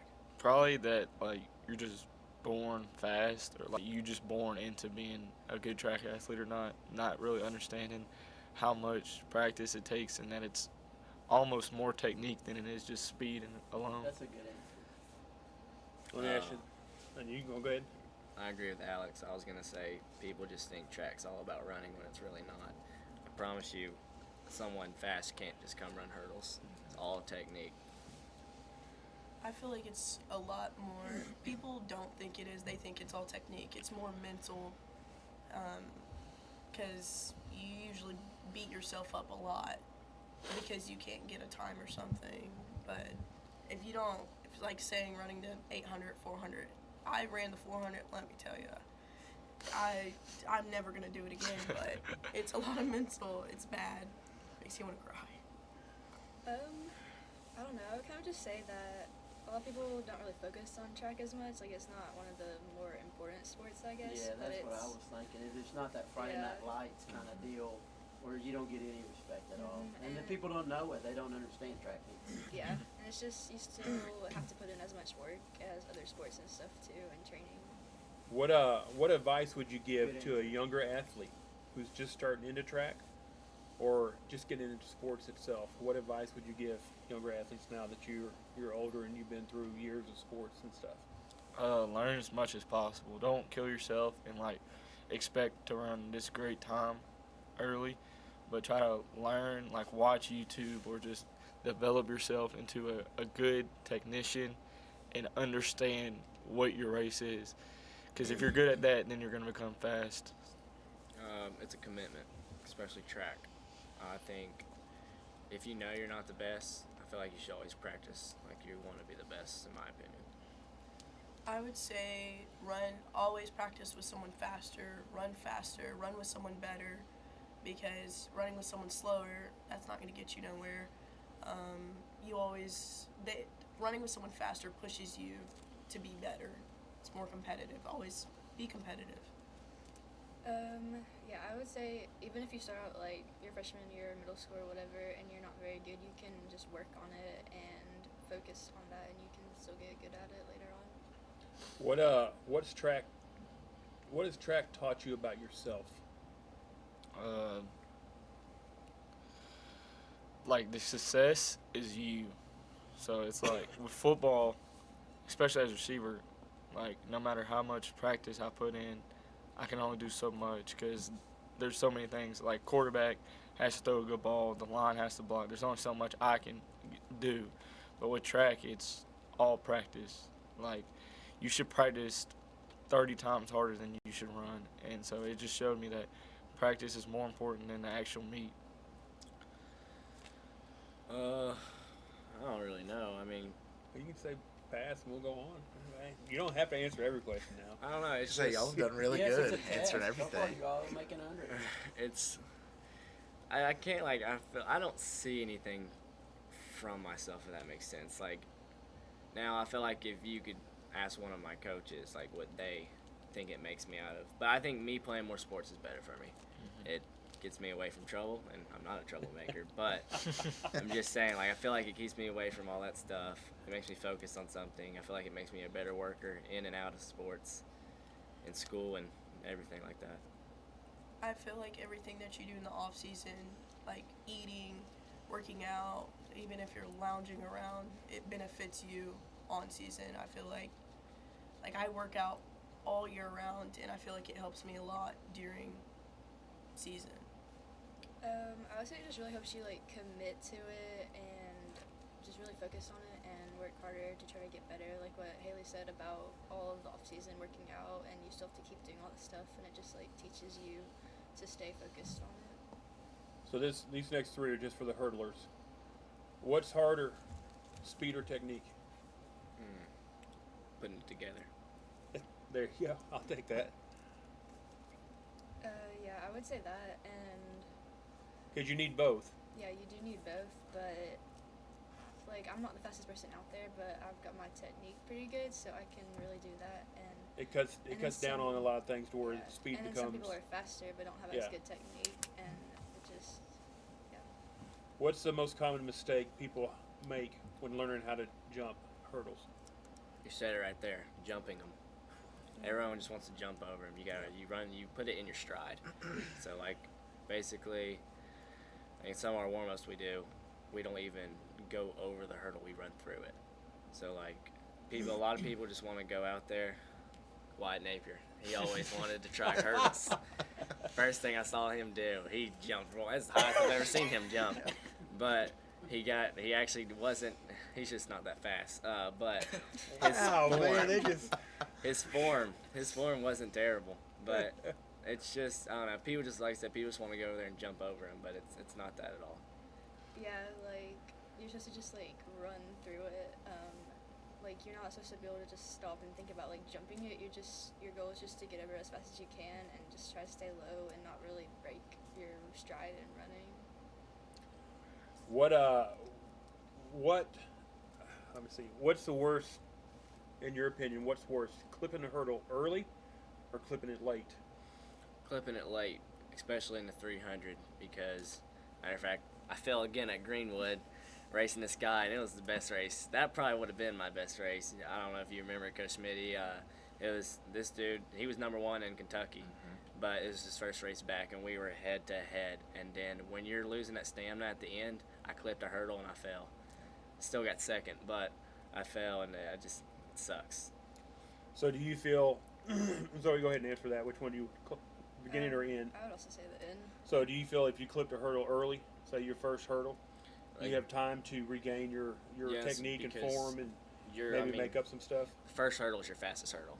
So, I mean, if you clip that hurdle, honestly, the hurdle is just going to go down. You're not going to go down unless you hit it with your foot. But, like, most people, they usually clip them with their trail leg on their knee. But, like, you're just going to run right through it on that one. So these next three are for the sprinters here. What's the most important part of the race for y'all? The start, the middle, or the finish? For me, the 400 is definitely the middle, because that's where because the middle sets up everything. So for the 400, like blocks are important, but if you waste too much energy, you're gonna be dead for the rest of the race.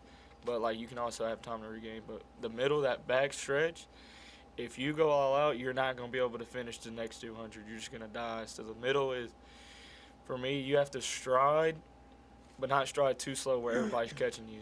So like the middle sets up the entire race for me.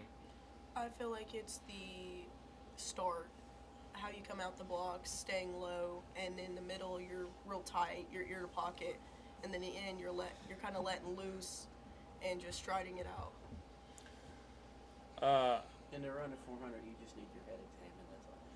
That's all. Yeah, I know, it's awful. Do you, and if you do, how do you do it? But do you work on your reaction time? As in, you could do it with film, but being in the starter block, hearing the gun go, and then going. Is there any way you can work on your reaction time there, or your reaction time on something else that's going on during the race and everything? Do you work on reaction time? If you're a relay, if you're in the relay, do you work on how quick that person's hand gets back to take the baton, or how quick they put it in your hand, type of thing? And I know y'all work on passing the baton off and this and that and everything, but elements inside your race or your event has to take reaction time. Do y'all work on that, or it is what it is because you're working on everything else?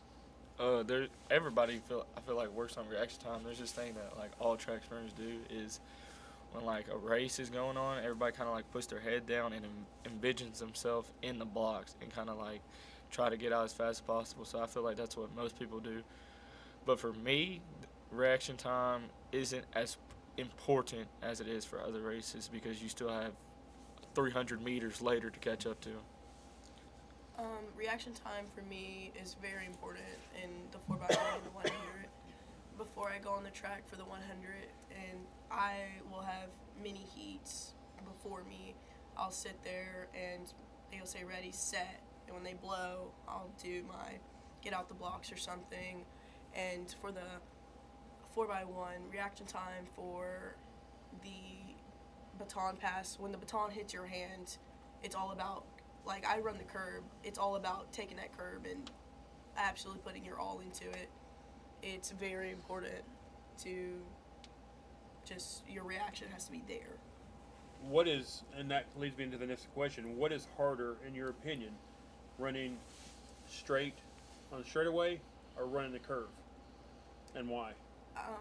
I feel like running the curve is, running straight, it's easy, but running the curve is really hard because one, I have a baton in my hand, and it's harder to run with a baton, and I'm also leaning into the curb, and then my next step is to pass that baton, and it's just really hard. For me, they're both as equally important. Like, the curve sets up the straight, if that makes sense. So the first, I like to break the 400 up into 200 meters. So the first curve, which is where you start, if you get out too fast, you're gonna die. But you also want to not get out too slow, and it's all about maintaining energy and trying not to get lactic acid as fast as possible. So like they're both as equally as important for me. And this goes for everybody, if you want to answer or not. What do you most respect about each other's events? It doesn't have to be just the four guys here, but just what do you respect about somebody else's event that someone might have to do? Everybody has like their own talent towards that event, like that makes them good at it. I'm gonna relate to throwers. Everyone thinks that they just get it all easy, but I mean the little bit I practice, it kills your arms. It kills your arms and it kills your lower back. Because when you're doing like discus, Coach Porter's really good at teaching us it, but you got all those twisties and turns. Your feet have to be perfect. Like I'd say discus, the technique with your feet, it's just as much as technique with hurdles. That's why jump rope's so important. I feel like it's the dedication, like for long distance, they're really, Camden, she really puts her all into those long distance. Like I can never see myself doing it, but I feel like it's dedication. Yeah, I would say like Alex with the 400, like just having to be able to sprint and like fully sprint the whole way around is really hard. So do you guys, after your event's over, do you cheer other racers? Oh, for sure. I feel like track is one of the best team atmosphere things there is. So, like, for me, you get there, and then the 400's not till the middle of the day, so I'm just hanging out with the team before. And then the 4x4 is at the very end. So, in between those, I'm just hanging out. So, I feel like everybody likes to see somebody else succeed from their team and just cheering everybody on. Have you ever gone to a college track meet? None of you guys? You guys ought to check one out. You ever go to Knoxville, they do a Dogwood Hills, or I think it's Dogwood something. They have a fantastic track meet. I'm not telling you what to do, but it's fun. And you're gonna run track in college, so you'll know. But yeah, college track meet, but just the whole deal. But just see if you go up, like go to Knoxville Friday night, and just I'd go if I was you. If you really love track and field, like I know you guys do, it would be such a rush. It's better than a football game in Tennessee. If you like track, see people. That's why I like you guys when track people come in, because people, like you just said, they don't understand track. The cheering your teammates on is just as cool as competing itself, and that bond that you guys get is so cool. We need to do a show at a track meet. As long as warm. I ain't sitting out. I can remember the early track meets. You know what atomic bomb is? Is that still out? Oh, It's an ointment that you know what it is. Yeah. We used to have to. We put it on because we were freezing so much. It was meant like if you got a pulled muscle, you'd rub it in, but it was real hot. Heat or Bengay or Yeah, so we would just that part of the track I don't miss. Going back to that question you asked about what people misunderstand about track, it's a spring sport, right? But the entire first month of our season, we are at track meets where it's like 40 degrees. Freezing. It is freezing. In very little clothes. Yeah. I mean, it's time to do your thing. Freshman year, we were at Wilson County, and there was probably about 12 of us just cuddled up in blankets. It was awful. Going back to that, I mean, it being 40 degrees, it's so hard to warm up. Yeah. And you gotta keep moving, because you can be hot, and next second when you're just waiting for all the heats to go through, you're cold again. You gotta keep staying warm. Yeah, I remember when we had, I don't know what year it was, but it was like raining and it was 40 degrees. It was so fun. What? Who's the teammate that pushes you the most? Well, for me, it was Wyatt, but he quit because he got smoked by me. But it's just that friendly competition at practice, and he ran the same event as me, so it's like me and Wyatt, we're friends, but you want to do better than him no matter what. But now it's probably going to be Quentin, especially Quentin's first year was last year, and he did such a good job. But I just want to hold that fort down as the best 400-meter runner. I really don't have that dude anymore, but my freshman year was definitely Will Hester. He just I always wanted to beat him because we kind of grew up together, so we always had that relationship. Liberty Creek, I almost did it, but it was definitely him. I feel like my freshman and sophomore year, like during hurdles, it was me and Zoe that were head to head all the time. But in like my friend Haley, she runs the 200 stuff, and when I ran the 200, we were head to head all the time. But in the 100, it's just kind of me by myself in my own thing. Yeah, last year for me, I would kind of say it was Isabel because we were the only two girl hurdlers, so we just kind of had to push each other and stuff like that. Has track changed how you handle stress, maybe outside of the sport? You know, you've got things that happen during an event, and you have to figure out how to handle that, how to deal with it.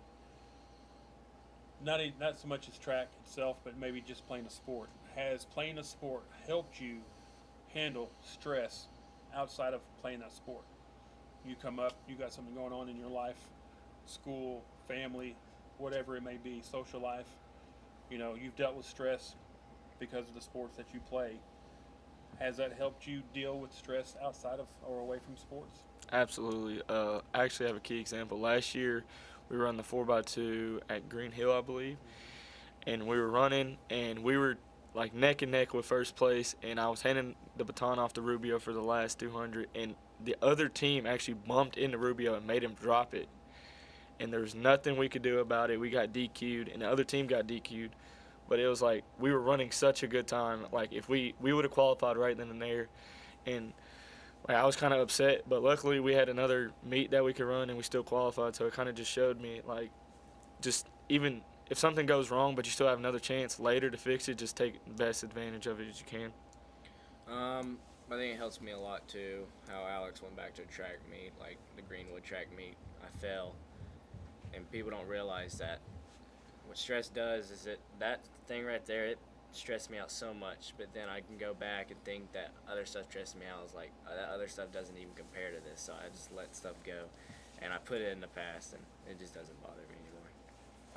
With stress is, like, stress-wise, the 4x1, running it with 4 girls and us all wanting to be our best, do our best, it really, I'm not sure I can explain it, but it just really has taught me that we're a team and that we have our own individual things, but at the end of it, all of our points get added up. And yeah, I would say it definitely helps in other parts of life too. I feel like when you're at a meet, I feel like the meets that I'm more stressed about trying to PR or whatever, I feel like those are actually the ones that I end up doing better because your adrenaline just gets going and you're just so focused on that. What as a high school athlete, what pressures comes with being a high school athlete? That may be someone who's not an athlete or who's now an adult. What pressures do y'all have now being an athlete now at these days that people don't understand? I mean, it's just being an athlete in general, just having to maintain school and sports at the same time, and just so many worries that put into it, and especially if you play sports for a while, you just figure it out and it helps you later in life, just a time management skill. What really gets to me for being a high school athlete is there's a chance, like for my senior year, it's going to be my last race or my last football game and stuff like that. That's how I am right now. That this could possibly be my last year running, but I'm just how would I say it? I can't. It's just it's my last year running, and it could possibly be like I could go to college and run it, but probably not. I'm not sure. What was the question? Oh my god, I feel like we went off a little bit. How is it being how much stress is it to being a high school athlete nowadays? Yeah, I would just say you just have to be able to like manage the time again, like I said, between school and running and stuff like that. What is the a couple more? Well, we got about 10 minutes. We'll go all the way up to the time here. What's the funniest or most embarrassing thing that happened to you at a track event? I don't got one. I ain't never fell or nothing. I mean, I guess you would have to say falling. I mean, but for some reason you think it would, but it really doesn't embarrass me. Right. Because especially when you get hurt. I've fallen twice. 8th grade I got hurt, so I just wasn't thinking about that. And then Greenwood, I didn't get embarrassed because I somehow still ended up getting 2nd place in the whole entire meet. So I don't know. I really don't know. I got up there with Alex. I feel like it's not an embarrassment. It's more of like if you do something wrong, it's more of a disappointment in yourself more than it is embarrassment. Yeah, mine was, I have 3 examples to be honest. Mine was running hurdles. It was one of my last time running them, but I fell. And running hurdles, you're sitting right against the crowd and hearing that ooh from the crowd. It was one of the most awful things. And then John Pope, I think we won that meet overall. We did. I tore my MCL on the infield, but I still ran. And that really, it wasn't more embarrassing, it was disappointment because of my technique. That's why I tore it. And then, yeah, no, that's pretty much it. I've never fallen during an actual race, but one time at a meet, I fell during warm-ups. It was like just a couple minutes before we ran. And then one time my fall started before the race, and so I got disqualified, and so I had to like walk out and all that stuff. What's you got a funny story on them? I mean, it could be warm-ups. It could be on the bus going there. You know, it didn't have to be an actual event type of thing. Working with kids, there's more stuff that I've forgotten that's funny or embarrassing than I could even tell you. I'm sure there's stories, but nothing's coming to my mind right now. What is one word teammates would use to describe you? For track, it'd definitely just be leader. Slow for this guy. Yeah, whatever.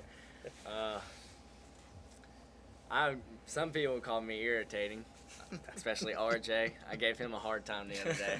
Yeah. But it's just because I want him to be the best. I really do, because I know he can be. There's not really a word. It's either I'm irritating, leader, or competitive.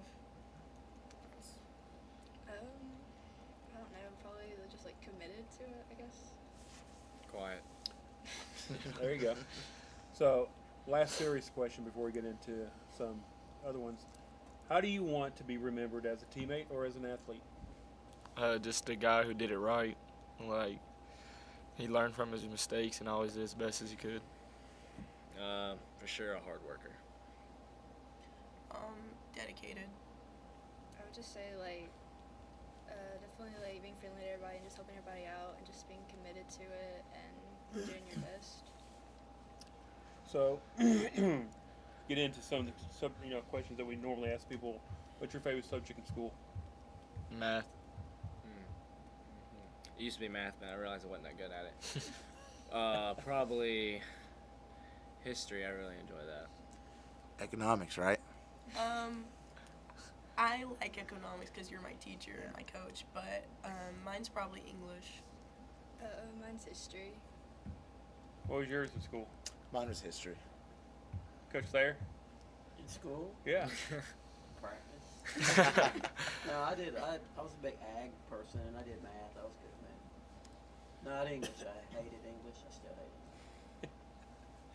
What is favorite movie? I don't know, but a movie I watched recently that I liked was Meet Joe Black. You just recently watched that? Like a couple months ago. It's funny, man. Yeah. I don't know. I can't really have a favorite movie in my opinion. There's too many out there, but Favorite sports movie? ooh, I'm either gonna have to go Blindside or Rudy. Mine has anything to do with racing and cars, any of that. I don't really have one. I don't know. I don't really have one, I don't think. Y'all don't have something where you say, it comes on your live, I'm watching that. I've seen it 100 times, I'm still gonna watch it. No, nothing. I don't watch TV or any of that. You didn't ask me. What's your favorite? What season? Basketball, Hoosiers, for sure. Baseball, Sandlot. Is that it? I had a lot of fun movies. I'm a sucker for old sports movies. Well, old to me. Yeah. Remember the Titans, Sandlot, stuff like that. An underrated movie, not necessarily related to track, but it's a team, and it's something that a lot of people haven't seen. Cool Runnings. Look it up. What's it called? Cool Runnings. Cool Runnings. I'll watch that tonight. Is that about the bobsled team? Yeah. Okay, the Jamaican bobsled team is what that is. I was a big Miracle fan when they came out, and that's because I've got a story that goes behind it. When I was in 3rd grade, we got to write, our assignment was to write a letter to the Olympians for the 1980 Olympic, and I wrote to Bill Baker off the hockey team because his goal gave us a 2-2 tie versus Sweden, which got us into the medal round, which got us facing the Russians, and then go on to he actually wrote back. And so the letter and the picture that he sent, it was a personalized handwritten letter. I kept that for years, but I moved so much when I was younger, I lost it. But I've always been a big 1980 Olympic hockey guy. So the documentary they just came out with on Netflix it's a good one, probably the best one they've had and everything. So that'd be something for me. What's your favorite food? Probably my dad's steak. Should have brought us some. We're always looking for breakfast. Nobody ever brings us anything. I'm a big fan of hash. Probably my family friend's steak. It's pretty good. Probably like a burger. What's your favorite restaurant? Raising Cane's or Slim Chicken. So you've been to Zaxby's, right? Yeah. You like Raising Cane's better than Zaxby's? I like Raising Cane's chicken. The only thing I don't like about Raising Cane's is no ranch. Like, if it had ranch, I'd go there all the time. Okay. But Zaxby's fries are like I'm gonna add S on tier. to Alex's thing, like Raising Cane's. Why the crap do they got chicken tenders but they ain't got wings? Yeah, that's what makes me mad. That's lame too. Because my family loves going there, but I always go to Slim Chickens right next to the door. I haven't done Slim Chicken. I need to try that. It's amazing. Favorite restaurant? This is just a 2-hour show, by the way. I like Chili's, but I don't know if I can name that my favorite one. But I'm gonna do it anyway. Mine's probably not the local Mexican restaurant, but Dos Margaritas up in Gallatin. It's pretty good. Probably Texas Roadhouse. So I go with you. That's one of mine right there. Coach? Favorite restaurant? Yeah. Smalls Burgers down in Louisiana. We actually, I don't think we got any in Tennessee yet, but they're coming this way. But Smalls Burgers, they're really Favorite food? favorite food. Yeah. Anything. I love pizza. Pizza's got to be it. It's just hard to screw up a pizza. Well, it's not really. Have you did the Chicago deep dish at I'm not a big Campione's? Chicago deep dish guy. I had, they're famous in Chicago, right? So one of my guys that I help support sent me Lou Malnati's. He bought it there and they freeze it. Man, that made me not good. It made me sick really bad. So I kind of swear the deep dish stuff off a little bit. But I heard the one in Gallatin's really good. I'm not a big sausage guy, but their deep dish, you need to call if you're going to go to El Campione's in Gallatin. You need to call, put the order in, because it takes about 45 minutes to make it. And put it in and stuff, and that was probably the best sausage pizza I had. I like ever. NY Pie down in Hendersonville and Pinky Rings down in Madison. Actually, when I go to Mike's Hassel signing Tuesday, on the way back home, I'm going to stop in Madison and pick me up some Pinky Ring pizza for dinner that night. Coach Smith, what's your favorite food, favorite restaurant? Favorite restaurant right now is probably Cane's. Cane's is pretty good. Me and my family go up there quite a bit because we live a little bit closer to Bowling Green, so it's an easy drive for us. Favorite food, I gotta go with Coach Thayer. Pizza's pretty hard to mess up. I like a good pizza. I do like Chicago deep dish. Shout out my buddy from Chicago, Matt Jones, just got hired by the Atlanta Falcons yesterday. Oh, sweet. Big Chicago guy. And you're gonna have to go to John Smith Subs. Have you been there in Harry? I haven't. It's really good. Let me just tell you. Trust me, I'll buy you first one. I'll give you some money to buy it. But it's really good. Well, guys, that's our time. I appreciate y'all coming by and answering all the questions and everything. And let's figure out a date and a place we'll go. I love travel. How we're going to do it, I don't know. I don't want to sit in It's one. I all- don't want to sit in one spot because you got so much things going on. We have to figure out how to do. Well, how to we'll, do we'll that. be in the bleachers somewhere. Then that way you can, because we can't get up on all the stuff. Right. The bleachers would be the section, and then We'll we set up can do and some interviews and stuff like that. have Coach bring some kids up to the stands. Yeah, For sure. It's We very, can do it. It's Yeah. very, Post-race very interview. doable. I'm all for it. So, but appreciate Coach Smith coming in today and bringing in along Alex Swift, Alex Neiswanger, Haley Rivera, and Zoe Thornton coming in PHS track. They go next Saturday up to Louisville for indoor. Season don't start until March. But again, keep us with if you'll feed me results and stuff. I'll highlight it on our Facebook page and everything. Also remember today on YouTube you'll have the girls basketball game at Springfield starting at 2 o'clock. The boys will start about 15 minutes after, probably about 3:15, 3:30ish. A big game for them coming up today. Also, if you want to tune in, you can always tune in to the Portland Sports Network on YouTube. Just put in Portland Sports Network, and it should take you to our YouTube page. You can also go to www.portlandsportsnetwork.com. That also have all kinds of stuff on there, information on how to and links to get to wherever you need to go. You can also go to Sports Saturday Off the Rails on Facebook. We'll have pictures here. This will be loaded up in a couple days, video-wise. But we thank everybody for coming in. Hope everybody has a great day. Be safe while you're going out and about. And always go Panthers. Peace out, everybody.